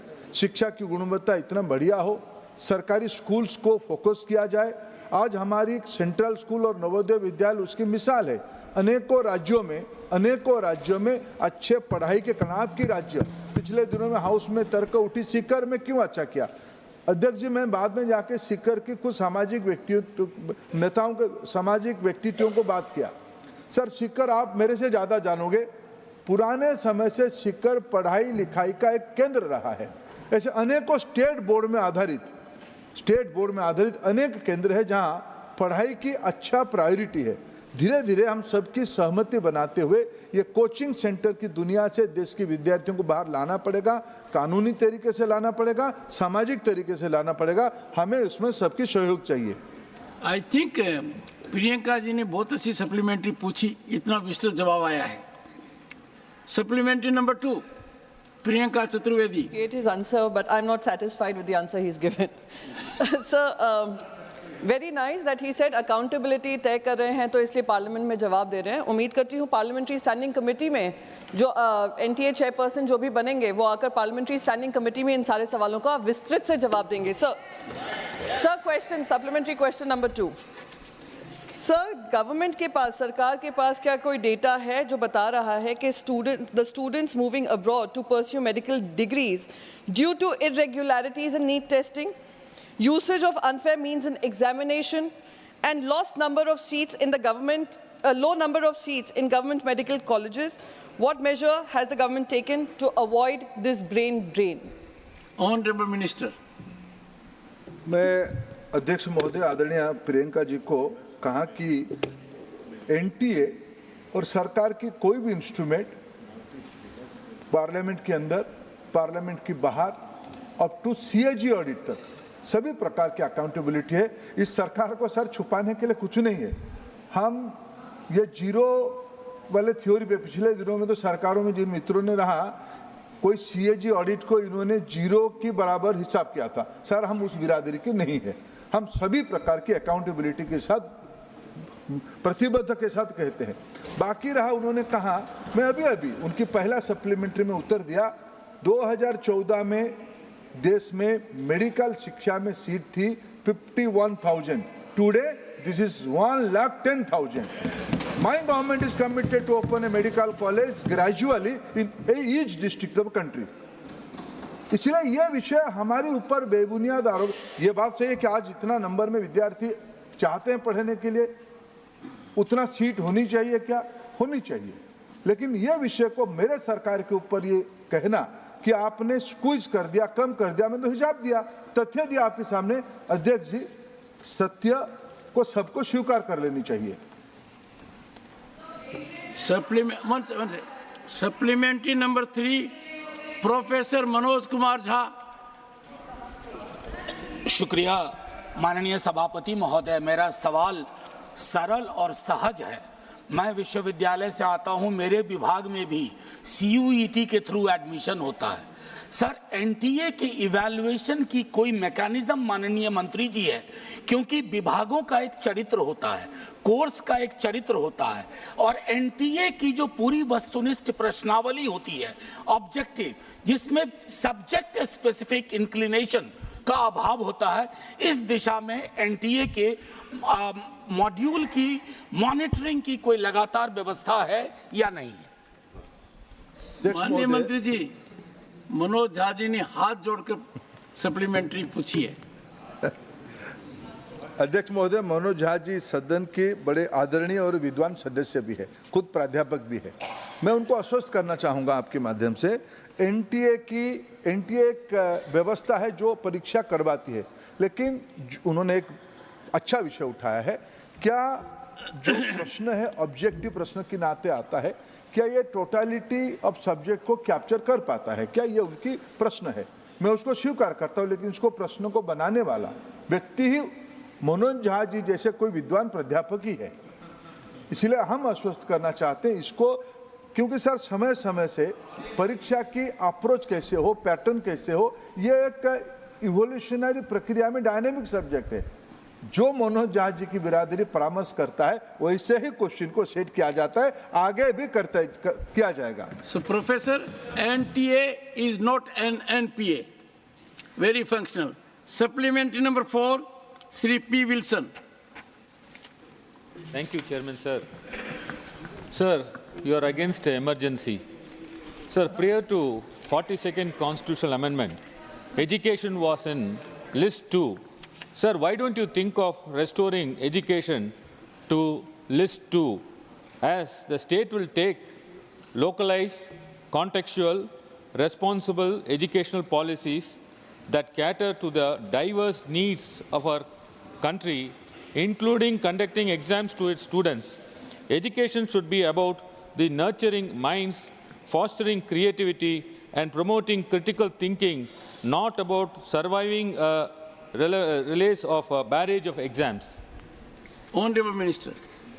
Honorable Chairman, sir, I was expecting when you respectfully mentioned Mr. William will put this question, Ulson, sorry. So I was expecting exactly this question from him. Sir, I'm thankful. I thought only our metallurgical department was very accurate in anticipation. Sir, there must be some good equation between two of you. Sir, he's a good friend of mine, sir. Sir, he raised a very pertinent question. There are two parts of the question. One is political, because it's a political will and political authority has created this arrangement to whether this will be put in state list or whether, when it has been come to concurrent list, what is the responsibility of which government? Sir, part two of the question. Sir, what about the quality of the examination, quality of the standard of, not quality, standards of the students? Are they competitive enough to appear in an all India test? Sir, I will answer the part two of the question first. He has a point, but fact showing nowadays the way examination has been conducted, this government is very much careful about the standards and capacity of state boards. We respect, we believe, state boards has their own competency, they are qualitative. Last year only, his honorable member states, girl student from the rural area stood fast in the NEET All India entrance examination. This shows in the entire country, students have accepted a model which has been practiced by last 7 decades. The part 1 of the question, when did it came to concurrent list? Mr. Wilson, you are a very seasoned politician. Your party, DMK, was part of ruling alliance for decades in center also. Why don't you do that, correct the anomalies according to you? According to me, it's a good practice. Education should be in the concurrent list. Both the government has answerable and accountable to students of the country. Both of them have a respective roles. What the leadership at one stage, they have what I think Madam Indira Gandhi, when she was Prime Minister, she started this practice. She led the amendment of the law and put it in the concurrent list. I think it's a good practice. Today, due to this practice, there is an all India nature of education. There is a compatibility in the entire country. But who compel you to not to pursue with Congress party to go back to the old system when you were in the power in the last 44 to 14? So why you are raising this question again in front of us? Supplementary number 5, Shri Ramji Lal Suman.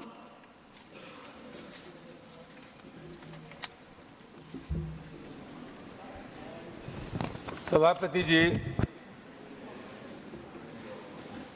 अभी NEET की परीक्षा हुई और वो परीक्षा NTA ने कराई थी। सभापति महोदय, इसके जो चेयरमैन है वही कई राज्यों के सर्विस कमीशन के चेयरमैन हैं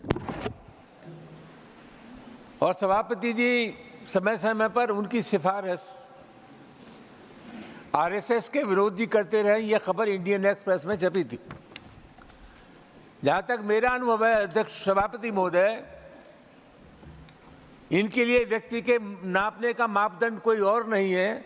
सबसे पहला मापदंड ये है कि वो आरएसएस का है कि नहीं है। सर, और सभी स्थानों पर Honorable member, you have to ask your supplementary. You have no basis for nothing will go on record. Honorable member, I have asserted in this house that the organization has unimpeachable credentials. We cannot go in a manner. I take exception to it. It will not go on record. I have said so on the floor of the house. We cannot go in a manner to make it political. Please ask your pointer supplementary. Nothing is going on record. Nothing is going on record. Your supplementary.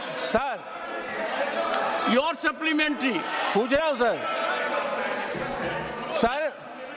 One second. Take your seat. Yes. अच्छा sir, yes. One second. मैं आपकी बहुत इज्जत करता हूं और आप क्योंकि इस सदन के गार्डियन हैं, लेकिन जो सदस्य कानून के तहत बोल रहा है, रूल्स के तहत बोल रहा है, जब तक वो वायलेट नहीं करता बिजनेस अपना एडवाइजरी काउंसिल, अपना एडवाइजरी रूल्स, तब तक उसको ये बात मत करो, वो बात मत करो, ये कहना ठीक नहीं है। और ये जो कह रहे हैं वो सच कह रहे हैं। जब सच कहते हैं, वो सच कह रहे हैं, उसको वो उत्तर देंगे। प्लीज सर, नहीं तो ये अच्छा नहीं है। सर, आपका उपयोग, आपका दुरुपयोग कर रहे हो। You made your point, sir. You made your point. अच्छा नहीं है। Please, sir, please. वो अच्छा नहीं है। Please, sir. और वो बोल रहा है, वो सच बोल रहा है। You made your और point. उसमें कोई ये नहीं है। Honorable members, please take seat. Take your seat. He has raised the initiative. Allow me to. What is this? What is this? Take your seat. Honorable members, the leader of the opposition. 1 second, please. Would you take your... allow the chair to speak. He has raised a point. He has raised a point relating to me. The leader of the opposition has, in a sense, indicated to the chair that I have transgressed the rules by objecting to the member. I am therefore obliged to respond to it. 1 second. Take your seat, sir. Honorable leader of the opposition says that I can intervene when there is transgression of rules. If a member is speaking within the rules, I should not intervene. I agree with that. But here the member was not transgressing rules. He was trampling the Constitution of India. For this reason, an organization, I have said, is fully entitled. RSS is an organization which is a global think tank of the highest order. Nothing else will go record. I will not permit honorable member to single out an organization which is doing national service. I will not countenance it. No, honorable members. This is violation of the Constitution. We have to believe in the Constitution. Every organization has a right to it. Under our fundamental rights, under Part 3 of the Constitution, organizations have rights. No, sir. Nothing will go on record. I declare here that the honorable member raised the issue which is not only against rules, which is against the Constitution of India. Against the Constitution of India. Honorable member may confine to the rules. Please, this will not happen. Please, nothing will go on record. You may make it political issue. Nothing is going on record. Honorable members, I object. It is expunged under the Constitution, under Part 3 of the Constitution. This organization, RSS, has all the rights to contribute for national growth, for national development. Please, nothing is going on record. Nothing is going on record. Honorable members,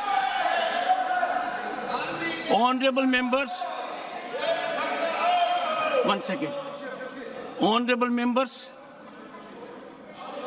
I had the occasion from this chair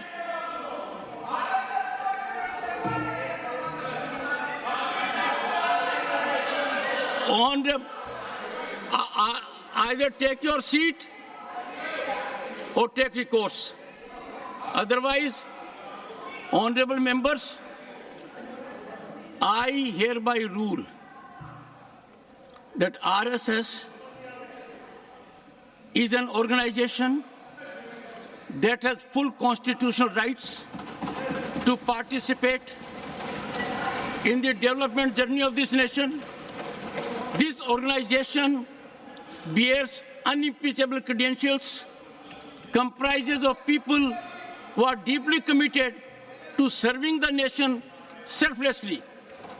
To take exception that a member of this organization cannot participate in development journey of the nation is not only unconstitutional, but beyond the rules. Our rules prescribe a methodology. I therefore do not allow the honorable member to raise this issue. The honorable member has chosen not to ask further supplementary. Please, please. Nothing. Honorable member, take your seat. I don't want to name you. Take your seat.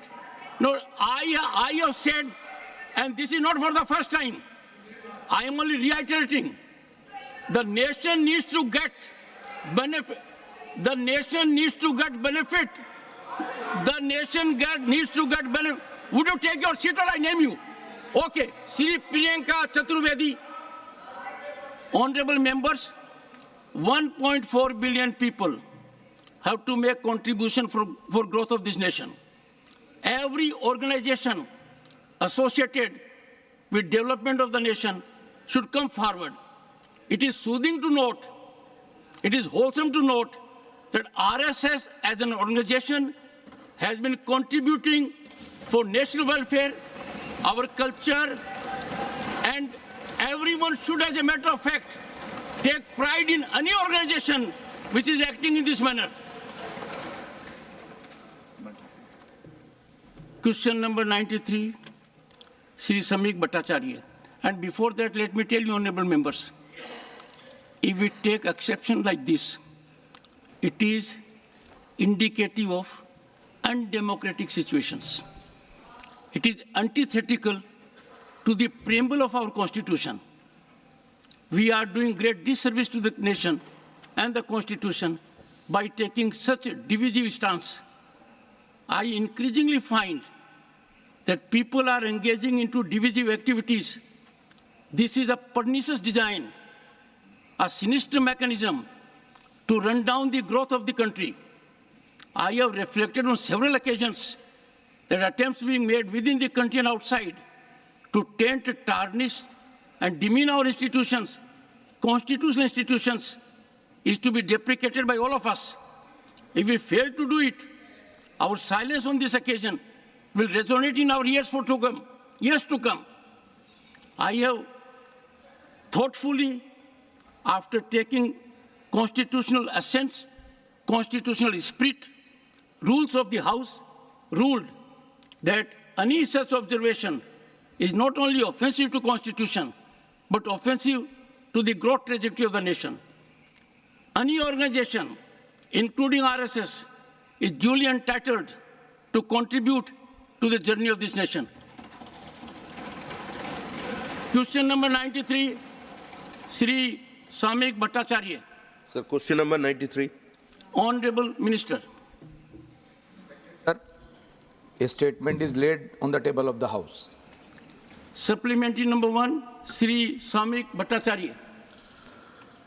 Sir, through you, I want to know from the Minister, my question regarding the progress of the proposed 4 expressway in West Bengal. Can the Ministry provide the projected timelines for the completion of the detailed project report, DPR, statutory clearances, pre-construction activities for the 4 expressway in West Bengal, and are there any land acquisition challenges related to their construction? Honorable Minister. सभापति महोदय, इसका उत्तर दिया है। ये जो चारों national highways हैं, ये डीपीआर स्टेज पर हैं अभी, क्योंकि इसमें अलाइनमेंट का आना और कुछ क्लियरेंसेस स्टेट गवर्नमेंट से आने में जो समय लगता है, उसके साथ साथ डीपीआर का भी काम चल रहा है। डीपीआर का काम समाप्त होने के बाद इसकी जो डिटेल प्रोजेक्शंस हैं वो आपको दे दी जाएंगी। Supplementary number 2, Shri Samik Bhattacharya. Sir, the Varanasi-Kolkata Expressway currently terminates at Ulubedia in Howrah district. सरकार की तरफ से ऐसा कोई प्रयास है जो हावड़ा में नहीं बंद नहीं करके इसको कलकत्ता तक ले जाने का ये कोशिश करे, और पश्चिम बंगाल सरकार की तरफ से कितना सहयोग मिल रहा है? ये 4 प्रपोज्ड एक्सप्रेस हाईवे जो है पश्चिम बंगाल में, वाराणसी टू कोलकाता, तो इसमें सरकार का, पश्चिम बंगाल सरकार का क्या भूमिका है? लैंड एक्विजिशन लेकर के पश्चिम बंगाल में बड़ा समस्या है। The West Bengal government, they are not ready to acquisition in land, so that I want your answer. What is the actual reality of this project? Honorable Minister. सभापति महोदय, वाराणसी कोलकाता जो नेशनल हाईवे है, उसमें वाराणसी से बोकारो तक, झारखंड तक वर्क अवार्ड हो चुका है, और क्योंकि वहाँ के राज्य की क्लियरेंसेस समय पे आ पाई थी, लेकिन जो आगे कोलकाता तक जाना है उसमें अभी अलाइनमेंट आने में देरी हुई है। अलाइनमेंट आ गया है, उसके बाद ये डीपीआर स्टेज पर है। इसकी नेसेसरी अप्रूवल्स सरकार से आने के बाद इसको डीपीआर स्टेज पर है, आगे आएगा तो काम प्रारंभ हो पाएगा। Supplementary number 3, Susri Dola Sen. Thank you chairman sir. हम पहले बोलना चाहेंगे कि पश्चिम बंगाल में लैंड एक्विजिशन का कोई प्रॉब्लम नहीं है। लैंड एक्विजिशन को लेके please the honorable member is asking a supplementary. Listen to her, please. Land acquisition को लेके 26 डेज तक हमारे लीडर ममता बनर्जी जी फास्टिंग मूवमेंट भी किया था और सप्लीमेंट्री मैम 2 बार इस पार्लियामेंट में इसका ऊपर प्लीज इसी के कारण शी इज आस्किंग सप्लीमेंट्री, इसी के कारण 2 बार अमेंडमेंट भी हुआ लैंड एक्विजिशन का, कॉलोनियल लैंड एक्विजिशन का। We are grateful to her and I want to ask the ministry the question through you sir, that whether union government following and obeying federal structure is coordinating with the state government, especially regarding land acquisition process over there, and especially I want to know whether the unorganized workers under these projects are getting central minimum wage according to the law of the land. Honorable Minister. Good question. आदरणीय सभापति महोदय, land acquisition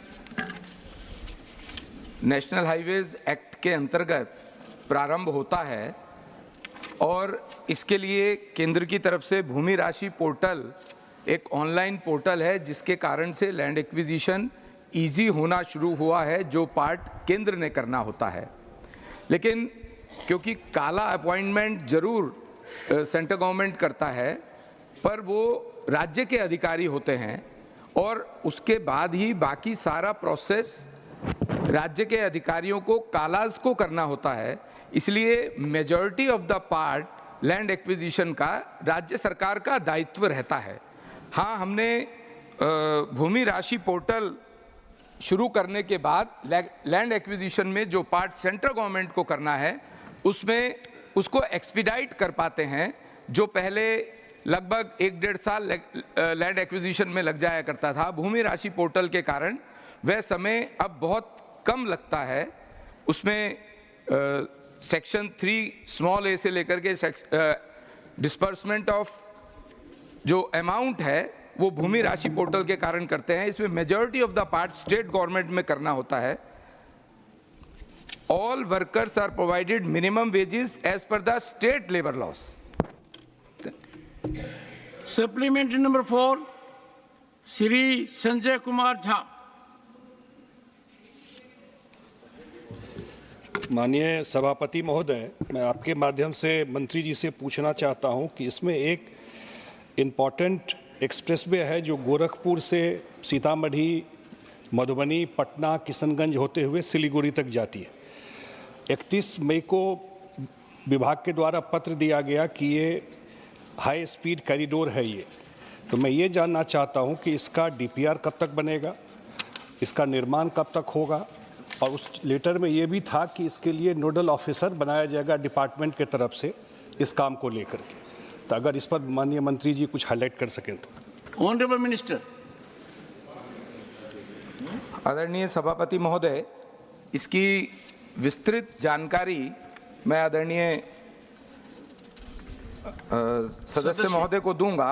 वैसे इसकी जो DPR है वो अभी प्रारंभ हुई है। डीपीआर पहला स्टेज होता है अलाइनमेंट और उसके बाद लैंड एक्विजिशंस, तो इस स्टेज के आगे जाने पर जानकारी दी जाएगी। 5th सप्लीमेंट्री, सुश्री सुलता देव।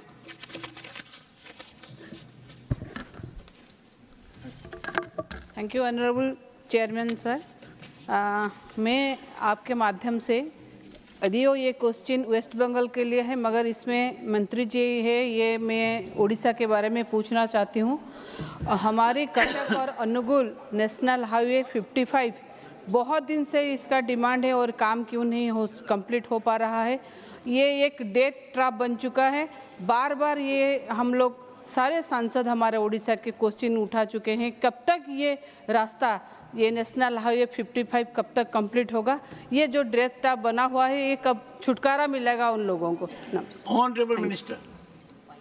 सभापति महोदय, जो आज का प्रश्न है हालांकि ये उसके प्रीव्यू में नहीं है, इसके बारे में विस्तृत जानकारी लेकर के मैं सदस्य महोदय को दूंगा। Question number 94, doctor John Brittas. Sir, question number 94. Honorable Minister. House. Supplementary 1, Dr. John Bitas. Sir, thank you, sir. It's a very important question. Sir, we all know the Honorable Minister. A professor is sitting next to you. Yes, sir. I am influenced and inspired by him, sir. Sir, we all know that Dharmendra ji is very intelligent, sensible, and also part of the global think tank.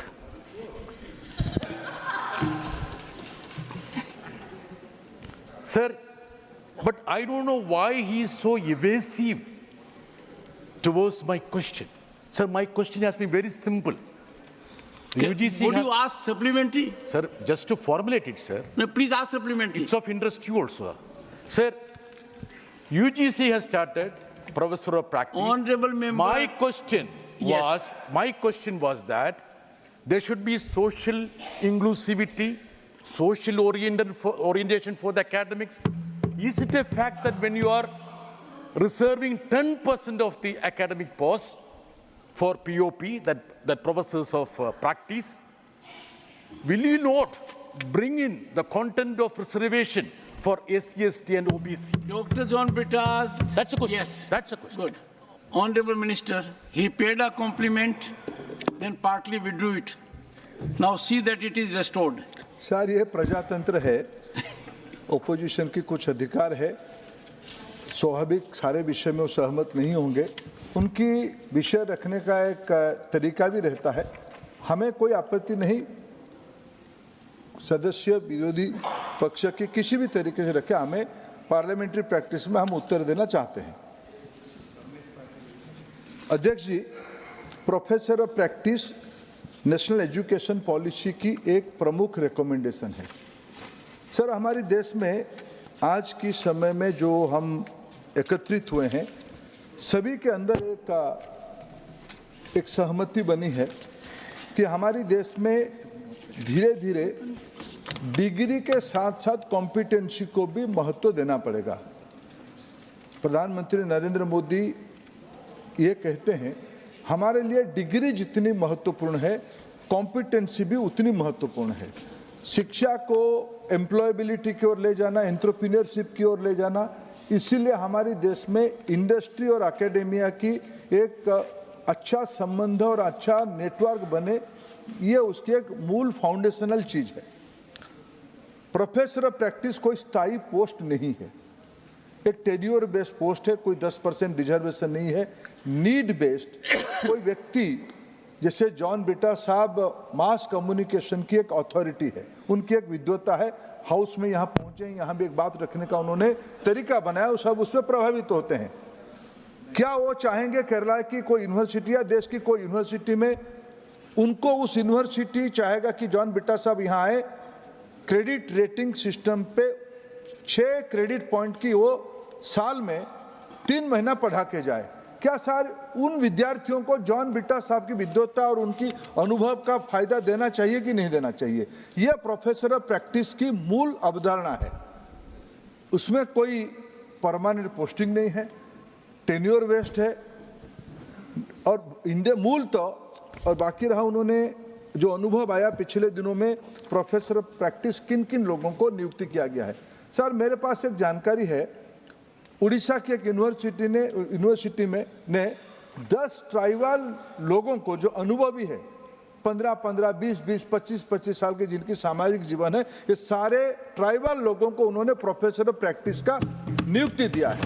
चलो, ये इस विषय को sir हमें थोड़ा देश को आगे ले जाने के लिए, भले ही मेरे बहन प्रियंका जी मेरे विद्वता पे उनको हंसी आए, मैं उनकी हंसी की पात्र बनूं, लेकिन हम सब मिलके ये विषय पे आए।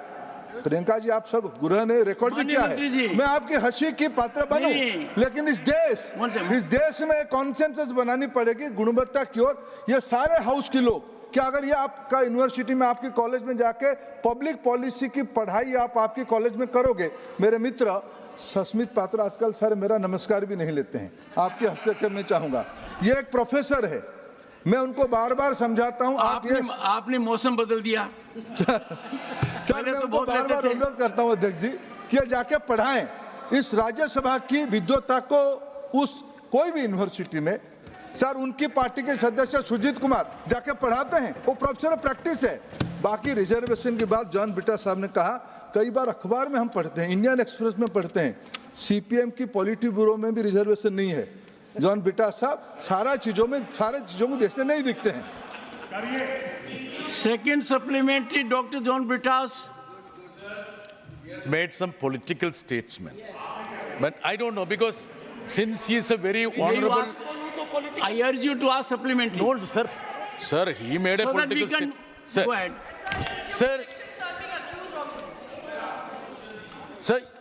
Sir, even now. Priyanka ji, my problem is that the honorable minister, instead of looking at the chair, was looking at you.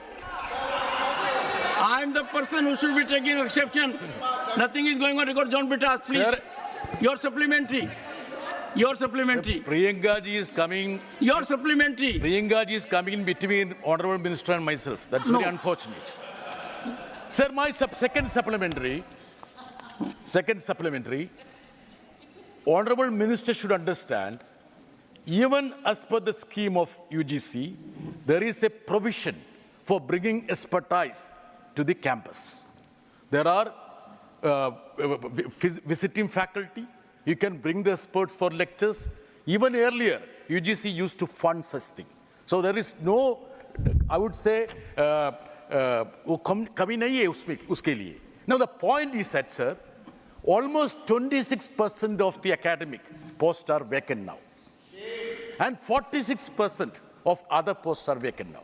Now you are reserving another 10%. Your supplementary is that when there is unemployment amongst the educated youth and vacancies still exist, don't you think it's going to create a havoc? And second thing is that there are provisions for internships in industry. Honorable Minister. अध्यक्ष जी, ये तो आदरणीय John beta साहब की तथ्य सही नहीं है कि ये कोई एग्जिस्टिंग पोस्ट को ये ऑक्यूपाई कर जाएगा। ये तो अनुभव को ही अकोमोडेट करने के लिए बात है।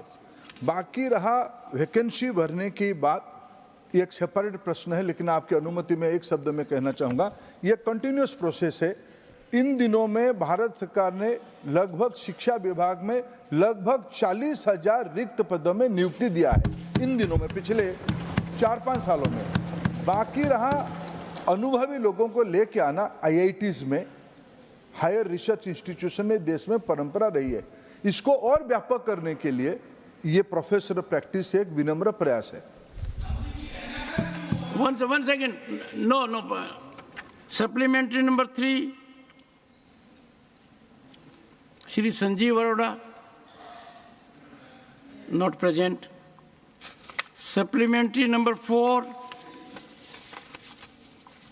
Dr. Fozia Khan. Thank you, sir. Sir, as the Honorable Minister has said, that these professors of practice bring valuable expertise from relevant industries into the classroom. I agree with that, sir. But I would like to ask how many professors, women professors of practice are currently employed across government educational institutions compared to their male counterparts? What mechanisms are in place to ensure that more women are inducted into these positions, particularly in STEM education sectors? And additionally, are there any guidelines or initiatives in place to encourage the recruitment of professors of practice to fill existing vacancies, sir? Honorable Minister. Sir, to fill up the vacancy through professional practice. This is altogether you have appreciated. To bring expertise, bring experience, bring new ideas, we have to go by this practice of professional practice route. Regarding the women reservation, women quantum, I have an information of 10 personality, 10 professional practitioner. Out of the 10, 5 are women category. So this is up to the need of that particular institution. aptitude and capacity of the person. Government has no interference whether there should be any quantum of any gender. It's open. This is a policy guidance given by UGC. Local universities are competent enough to do that. Fifth supplementary, Sri Jawahar Sarkar. पीछे आपका seat पीछे Sir, through you, I'd like to ask the Minister a very pertinent question relating to education. As you know, the UGC rules have been made to apply to every organization that is deemed to be a university. The problem arises when we get non-academic universities like those teaching theatre,